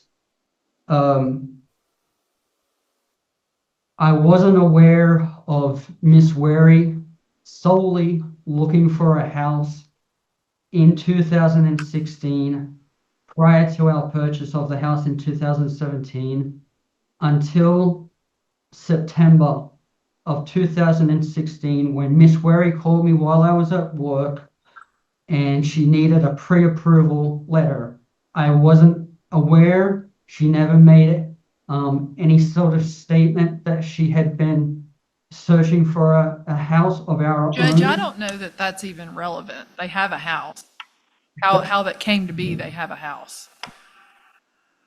Your Honor, you allowed me time to speak. Miss Duke is not objecting. She didn't say objection. You've allowed me time to testify on I'm our gonna say marital issues. objection, and it's just simply not relevant how it came to be, how the house came to be, unless it's related to some payment or something like that. Well, I'm going to give Mr. Anderson some leeway because he's not skilled in the law or trained in the law, but there is a matter called relevance, Mr. Anderson. And what that means is something is relevant in a case if it's more likely to make something true or untrue. In other words, it has to relate to an issue before the court and make that issue either more true or untrue. If it does that, then it's relevant. If it doesn't do that, then it's not relevant. It doesn't have any bearing on what we're doing here today. So her objection was relevant. So explain to me how what you're describing now is relevant.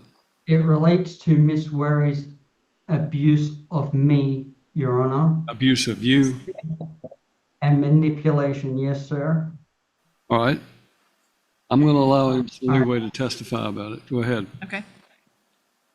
Subsequent to the purchase of our house in March of 2017, in July of 2017, I had seen texts between her and a friend, Brian Whittle, who she was having an affair with, stating, number one, that Lillian was his daughter, that Lillian was his and Pamela's daughter, and that Pamela was Judge, seeking a I am divorce. gonna object to this, because number one, it would be hearsay.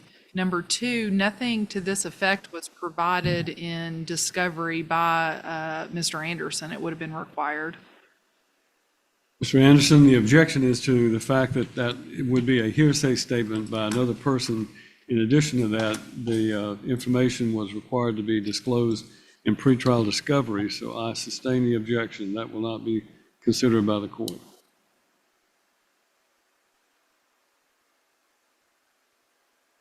After confronting Miss Wary on information that I had found out, Miss Wary has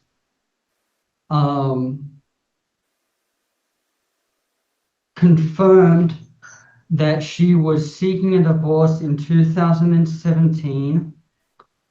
The divorce was because of 2 extramarital affairs that I had had, and those ones were several years prior.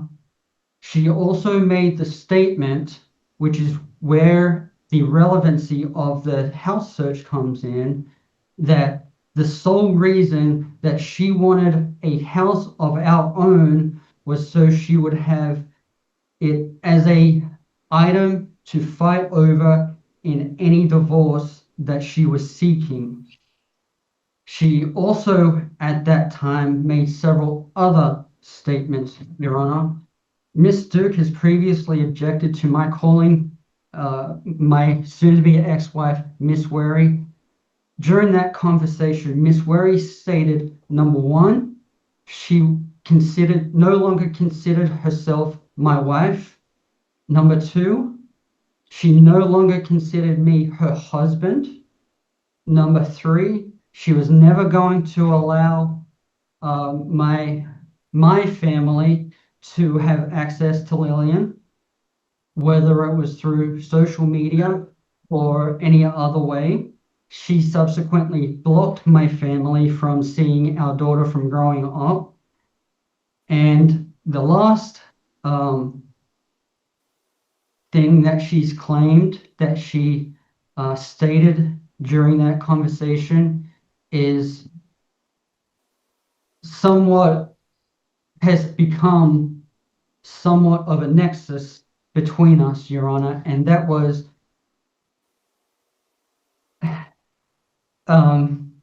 in 2015, I had gotten hit by another driver while I was doing pizza delivery. Miss Wary made the statement that night, and I'll never forget it, never ever forget it, that she had wished that I had not lived that night, that I had been killed. And that hurt. It hurt real bad. Object again, because when we asked him what issues he had with his wife, he said she was a good wife and didn't make this disclosure in his discovery. It's the first time I'm hearing of it. Well, I'm not going to sustain the objection, but it clearly goes to credibility, to the fact that when in cross-examination, you may question him about what he disclosed under oath and his answers to discovery, and the fact that he didn't disclose that, but now says that, goes to the issue of credibility. Overruled. Go ahead, Mr. Anderson. After that conversation that we had, Pamela stated that the only way that she would consider any kind of conciliation, that I needed to attend counseling, which I did. I attended counseling with Miss Pugh, Miss Patty Flores Pugh of Main Street Intervention for over a year. During that time, Miss Wary made a statement that she was considering and was ready to do marriage counseling. I sought with Miss Pugh a way to make that happen, and Miss Pugh suggested, instead of doing marriage counseling, in which Pamela may have felt trapped or controlled or whatever, that instead of doing marriage counseling just between the two of us and another person, doing relationship classes, seminars, wherein we wouldn't have to show up together, wherein we didn't have to sit together, we didn't even have to talk with each other. Miss Wary refused, after making that statement, to do. I brought it up at least 3 times. Miss Wary refused to do it. Miss Wary refused any sort of conciliation. In 2018, in November, I traveled to Las Vegas, and that was for work purposes, to attend a conference in which I would have been able, I thought I may have been able to earn more money for our family to be more financially stable. While there, I purchased an item for her birthday. That item was perfume, and I couldn't remember what her perfume fragrance she liked, so I got one that I thought she would. When I gave it to her, she smelled it. When I came back and she smelled it and I gave it to her, she told me she didn't like it and that she put it straight up on the shelf and never touched it again. After that point, Your Honor, I no longer attempted to try to conciliate with her, because I knew no matter what I did, it wouldn't be possible. Miss Wary, under her own words, considered our marriage dead. Her own words. She was not my wife. I was not her husband. All right, you've made that point. Is there anything else you want to testify about on this case? Miss Wary has the capability of working. She has the intellect to work. Lillian is a really great child, and while I acknowledge that her mental capacity isn't that of a 16 or a 17-year-old, Lillian is able to ensure her own standards. Pamela can work remotely. She has internet. She has friends that can assist her in helping with care of Lillian.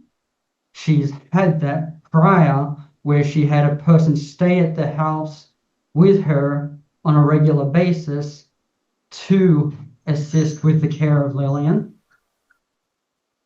So Miss Wary, there is no reason why Miss Wary can't work. For the past 20 years, even prior to when I came here, I was helping Miss Wary support her. I had purchased a laptop for her that assisted in her trying to seek work, which she didn't get. For 20 years, I have helped her. I have supported her. 10 years prior to that, her family supported her.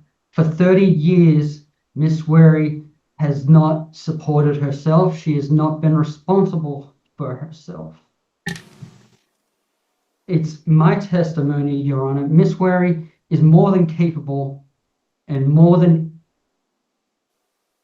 is able to get employment. She's also a partner in a business of her aunt's, and she also has her own business. Miss Wary stated that she had filed income taxes jointly with me in 2016 until 2020. That's not correct.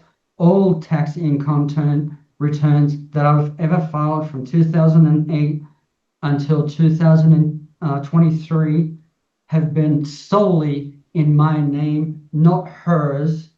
She has never supplied any income to our family. Now, I understand that equal weight needs to be given between between caregiving and financial stability. What Miss Duke doesn't also allow for, Your Honor, is the fact that I also have been the caregiver to our child. When prior to our child's birth, I took Miss Wary to all of the doctor's appointments. I was there when our daughter was given birth every single day while they were in the hospital. I stayed with them overnight in the hospital. I took them home in the Jeep carefully on the interstate. Let me interrupt you for a moment to ask a question. I have to be the one to make these decisions, so it's more important, I think, for me to hear what I think will bear directly on it. You're currently incarcerated, if I understand correctly, for aggravated stalking. Is that correct? No, sir. Pardon? No, sir, I'm not. Why are you in jail? I've been convicted of especially aggravated stalking, and I've been convicted of electronic tracking of a motor vehicle and 3 counts of order of protection violation. And what is your sentence? It's 4 years. 4 years At 30%. to serve. 4 years at 30%. At 4 years at 30%?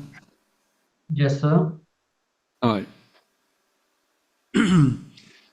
So your expected release date from prison or jail where you're currently serving is what? Do you have any idea?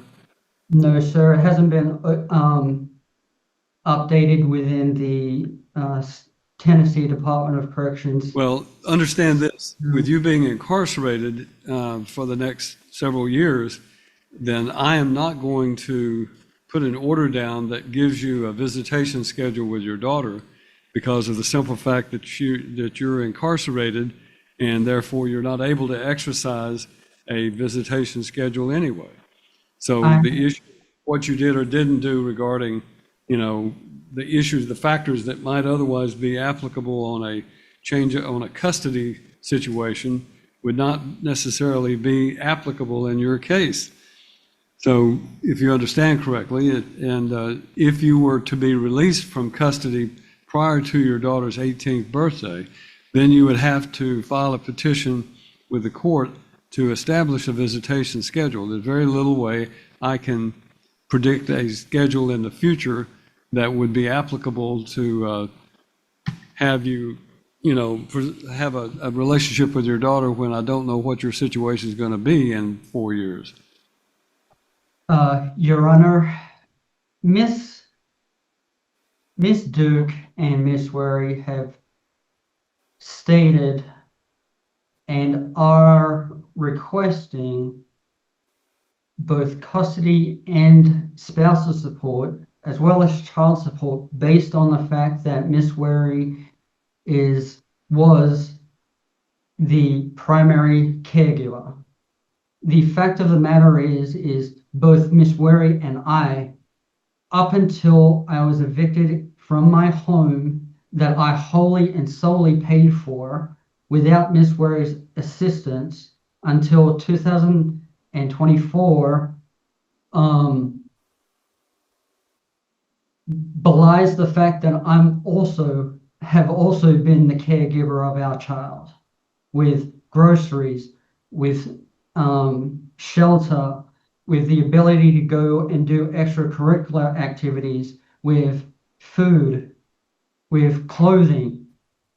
I mean, I was the income earner and I'm a father as well. I've always been both.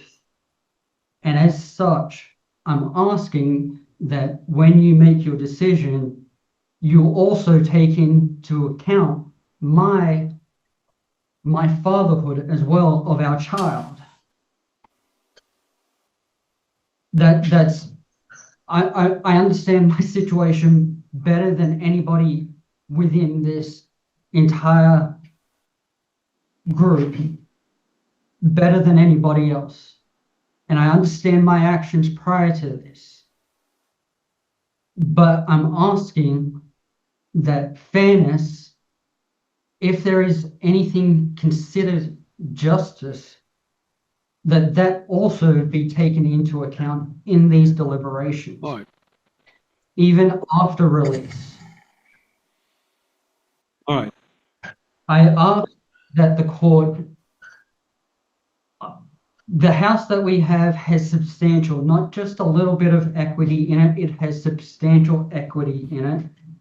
Currently, the county, the last time I got a statement from the county, the house was valued at $170,000. If Miss Wary wishes to sell the house, that's perfectly fine. The house should have around $90,000 on the mortgage left. Yeah. That would have to be paid off. And then I would like to request that when the house is sold, that Miss Wary be allowed to have the entire portion of what's left over after the sale of the house to reflect my portion of spousal support for Miss Wary. Actually, your letter that you wrote to her and that's in- been made an exhibit states the following. Dear Pamela, I'm writing this to ask for your help, not with the situation I'm in, but as I'm capable of handling it myself. I'm asking for help after I get out. I don't want the house. I stopped wanting it a long time ago. It represented nothing but the sword of Damocles. You can have it. You can take the mortgage and complete ownership of it and do it as you will. Now, you go on to say in that she can sell the house and keep the money. But that is in the letter that you had written to her. And that, I don't think this letter was dated, at least the copy I have was not. When did you write that letter? That may have been December of 2024. So this past year, were you incarcerated when you wrote that letter? Yes, You were? yes. Oh, thank you. Shows January 31st, 2025 is the date of the postmark. So. All right. I've given you some leeway, Mr. Anderson, but again, I'm not going to allow you to just basically go on and on and on about how these issues, if you have something else that directly relates to the testimony that's been offered or to your position in this lawsuit, then I will hear it. But beyond that, I think I've heard everything that you have to say. Okay. Ms. Duke, do you have questions? You took care of one of the main ones, which was the criminal stuff. Mr. Anderson, you stated that Ms. Anderson was on the custodial account for Lillian E.B. Anderson, is that correct? In bank terms of what? Account, Yes, okay, and you state that her name is on there. yes. Is there any reason that you know of that it would not be addressed to her? No, So if it's addressed on the account for Lillian B. Anderson, or Lillian E. B. Anderson and Brett Anderson custodian, but Ms. Anderson's name is not on that, then Ms. Anderson's name would not actually be on this account. Is that accurate? I have no idea. I haven't touched that account for 4 to 5 years now. Judge, I'd submit that as the next marked Well, exhibit. 'cause the next in order is that 3 or 4. All right. But you recall, sir, that you were adamant just a second ago that Ms. Anderson was on that account with you and Lillian. You recall that statement you made? That's correct, yes. Okay, and she's not. I So that don't was know. I have no idea. Like I've stated, I have not touched that account in 4 to 5 years. Where's the title to the Jeep, sir? As far as I'm aware, it's with Ascend Credit Union. Look up when you're talking so I can make sure we can all hear you. What was your answer? As far as I'm aware, it was with Ascend Credit Union, and when it was paid off, it was supposed to be sent to the address of our home. Did you changed your mailing address several times, is that correct? I did. And so it would have been mailed to whatever your most recent address was. Have you followed up with any of your roommates or girlfriends about that title?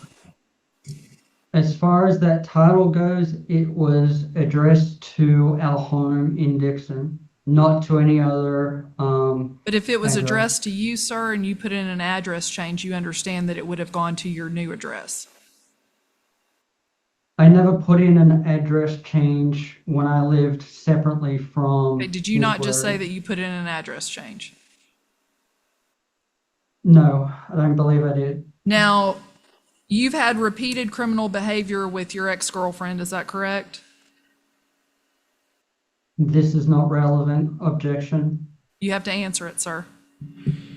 Since your cases are no longer pending, then you have no right against self-incrimination.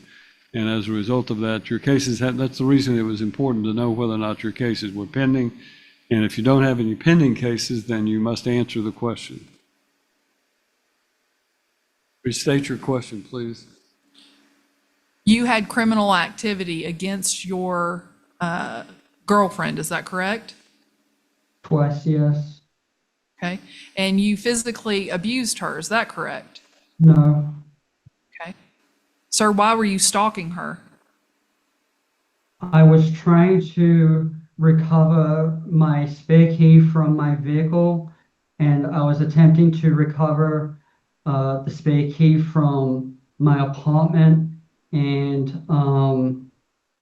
the mailbox to that apartment. Okay, and where she lived with you and where you helped support her, is that correct? Where The she girlfriend. lived with me, yes. And that's during the time that this divorce was going on. Yes. How many women have you had sexual intercourse with since the date of your marriage? 3. Outside of Miss Anderson? 3. Okay. Can you in your mind think about how much money you spent on all of those women, on the affairs? No.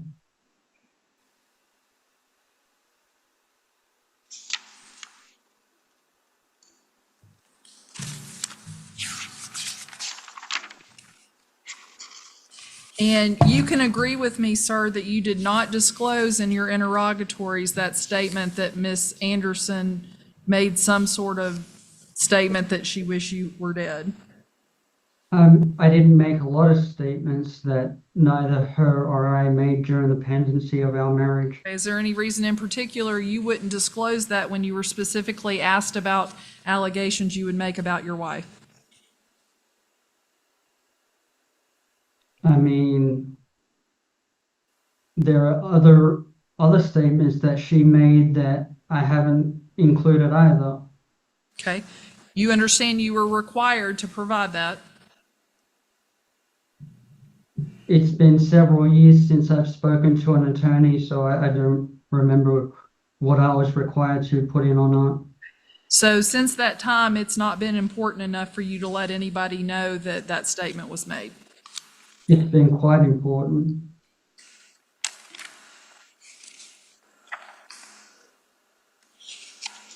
And earlier you made a statement that it pretty much amounted to, what I heard was that Miss Anderson wasn't allowed to spend money on food for herself unless she was eating with you. No, that's not what I stated. Okay. But you were upset that she would buy a meal for herself and eat it when you weren't around. No, that's not what I stated. And Miss Anderson and her family paid for you to get your immigration status in the United States, is that correct? Miss Swery did not assist with that, no. Okay. And And if I may as well, her family assisted in getting the loan for my green card. I paid off that loan wholly and solely, not her family and not Miss Wary. Her grandma gave Pamela the money for my citizenship from money that she obtained from uh, land purchased by the state of Tennessee. But again, that money went to Pamela, not to me. I didn't even know it was received. I never asked for it. I never even wanted my citizenship. So, no, I paid for the immigration, and her grandma, through Pamela, paid for my citizenship. well, if you didn't have your citizenship, sir, how would you have had all these extra escapades with these other women if you would have been required to go back? Go back to where Go back to Australia? I would have had my green card still.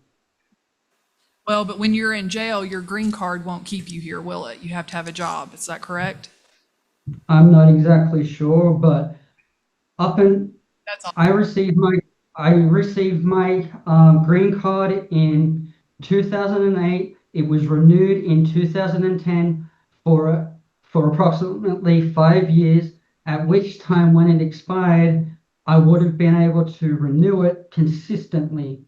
So citizenship or not, I still would have been able to be here.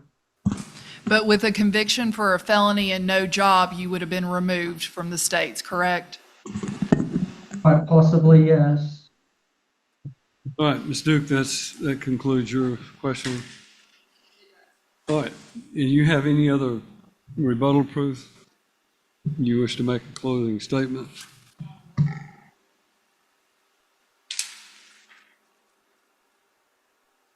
I'll start with the House judge. Based on the fact that he has no objection to Ms. Anderson having the house, we're asking that that be awarded solely to her, that if it's discovered that he has any retirement, that that also be awarded to her, that she be awarded her attorney's fees today, that she be awarded a divorce on the basis of inappropriate marital conduct, mental and financial abuse, that the court award her her Jeep, that the court award her the custodial account between he and the child so that she can manage that account. Obviously, it'll be the child's, but she'll manage the account. In other words, we're asking that she be made the custodian of the account versus the husband. We're asking that child support be awarded. I understand he's in jail, but as soon as he's released, we'd ask that it be awarded at a rate consistent with him making $92,000 a year. We're asking that he be responsible for the $2,500 in credit card debt to offset the amounts that he paid for his girlfriend to live with him, the amount, girlfriends, not just one, to live with him, the excessive trips he took, the 12 months that he has. Back up a minute. What are you saying about this, the offset? What are you asking about the offset regarding him living with, someone living with him? Yes, I'm just asking that the judge in awarding these things to my client, that your honor do so based on the fact that he's expended marital assets on multiple women. He's loaned $10,000, which is undisputed today, that he has taken. Well, he actually said he did not loan it. He did dispute that. I did not hear him say that, so. I will say he previously testified about that, so. The trips with the girlfriends to Chicago, New Orleans, and Niagara Falls, he previously testified about Tampa, but you take that one off if you'd like, Judge.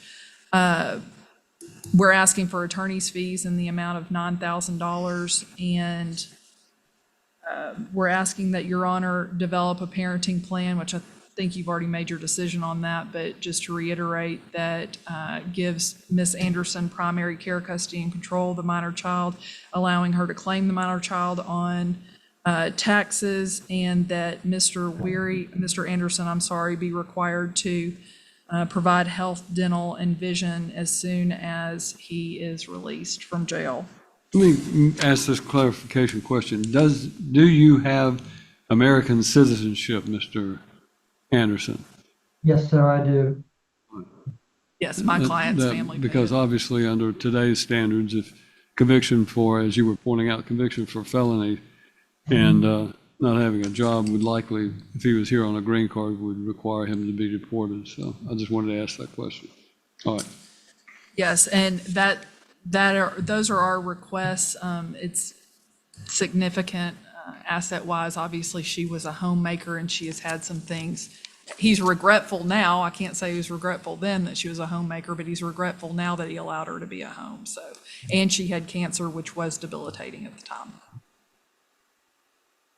All right. Court makes the following findings. The court finds that the plaintiff in the case, Mrs.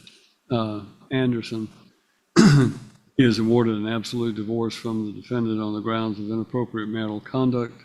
I don't see any need to include the additional language that you had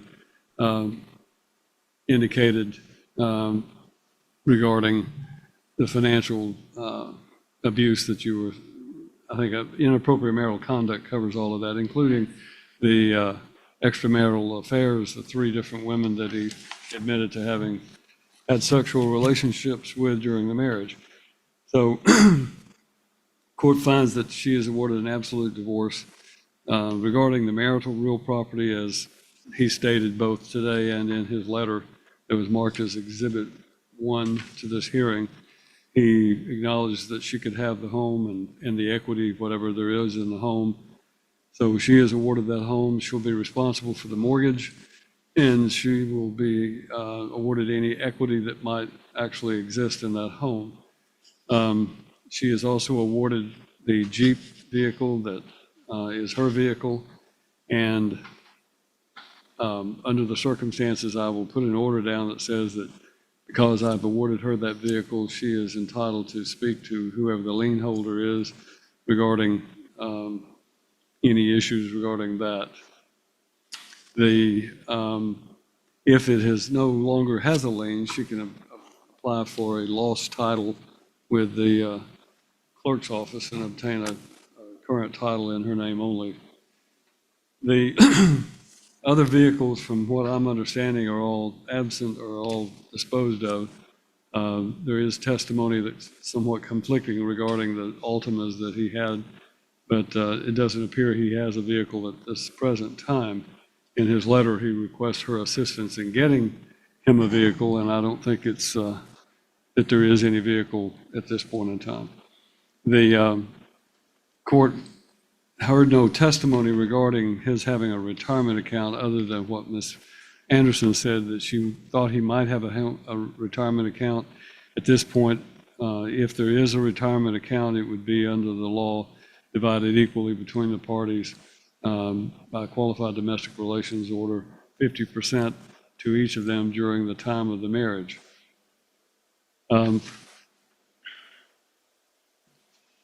The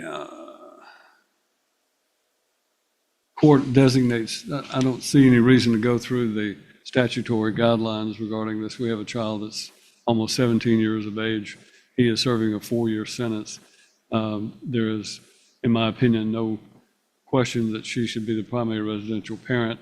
The court declines to award any visitation schedule for the father because he is incarcerated. Once the young lady becomes an adult, if she wants to visit with her father while he's in prison, that's her choice. But right now, it's likely she'll turn 18 before he's released from jail, but we'll see whether or not that happens. In any event, if he is released before she turns 18, he can file a petition with the court to establish a specific parenting plan for himself. If there is any life insurance that's still in effect, then she will be awarded the cash value of that. Child support that you're requesting, it still boils down to, I am not in a position where I think I can award child support where the defendant is incarcerated in prison. If he is, child support will simply be reserved, and if he's released prior to the child's 18th birthday, or because of the child's special needs.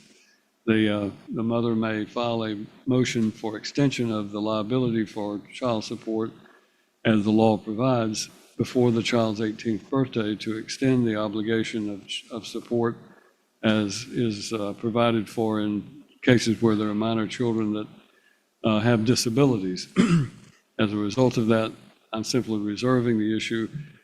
Obviously, I can set arbitrarily a $92,000 figure. He's incarcerated. He can't earn $92,000 right now, so I would be putting upon him a burden that is, in my opinion, unjustified based on his present situation, albeit he is in jail based on his own malfeasance, and as a result of that, his inability to pay child support or to have a gainful employment is what would be termed voluntary unemployment.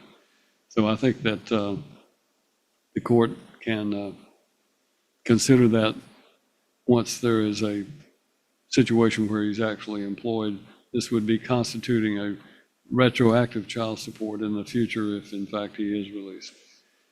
I don't know if that makes sense to you, Ms. Duke, but all right.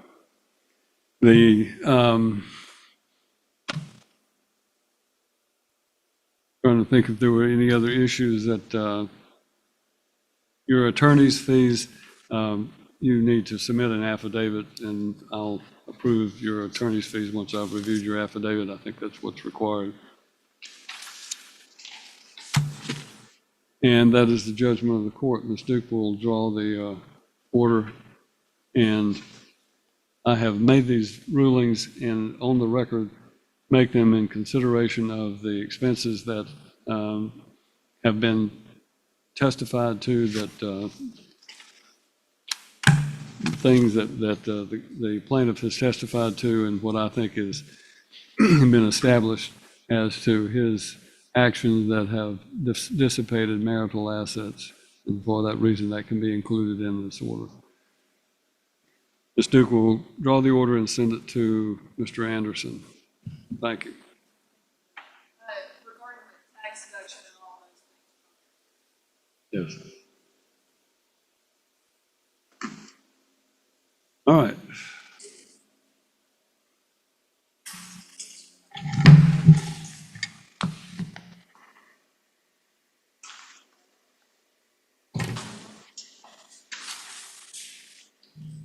So are we down to Dodd versus Dodd then?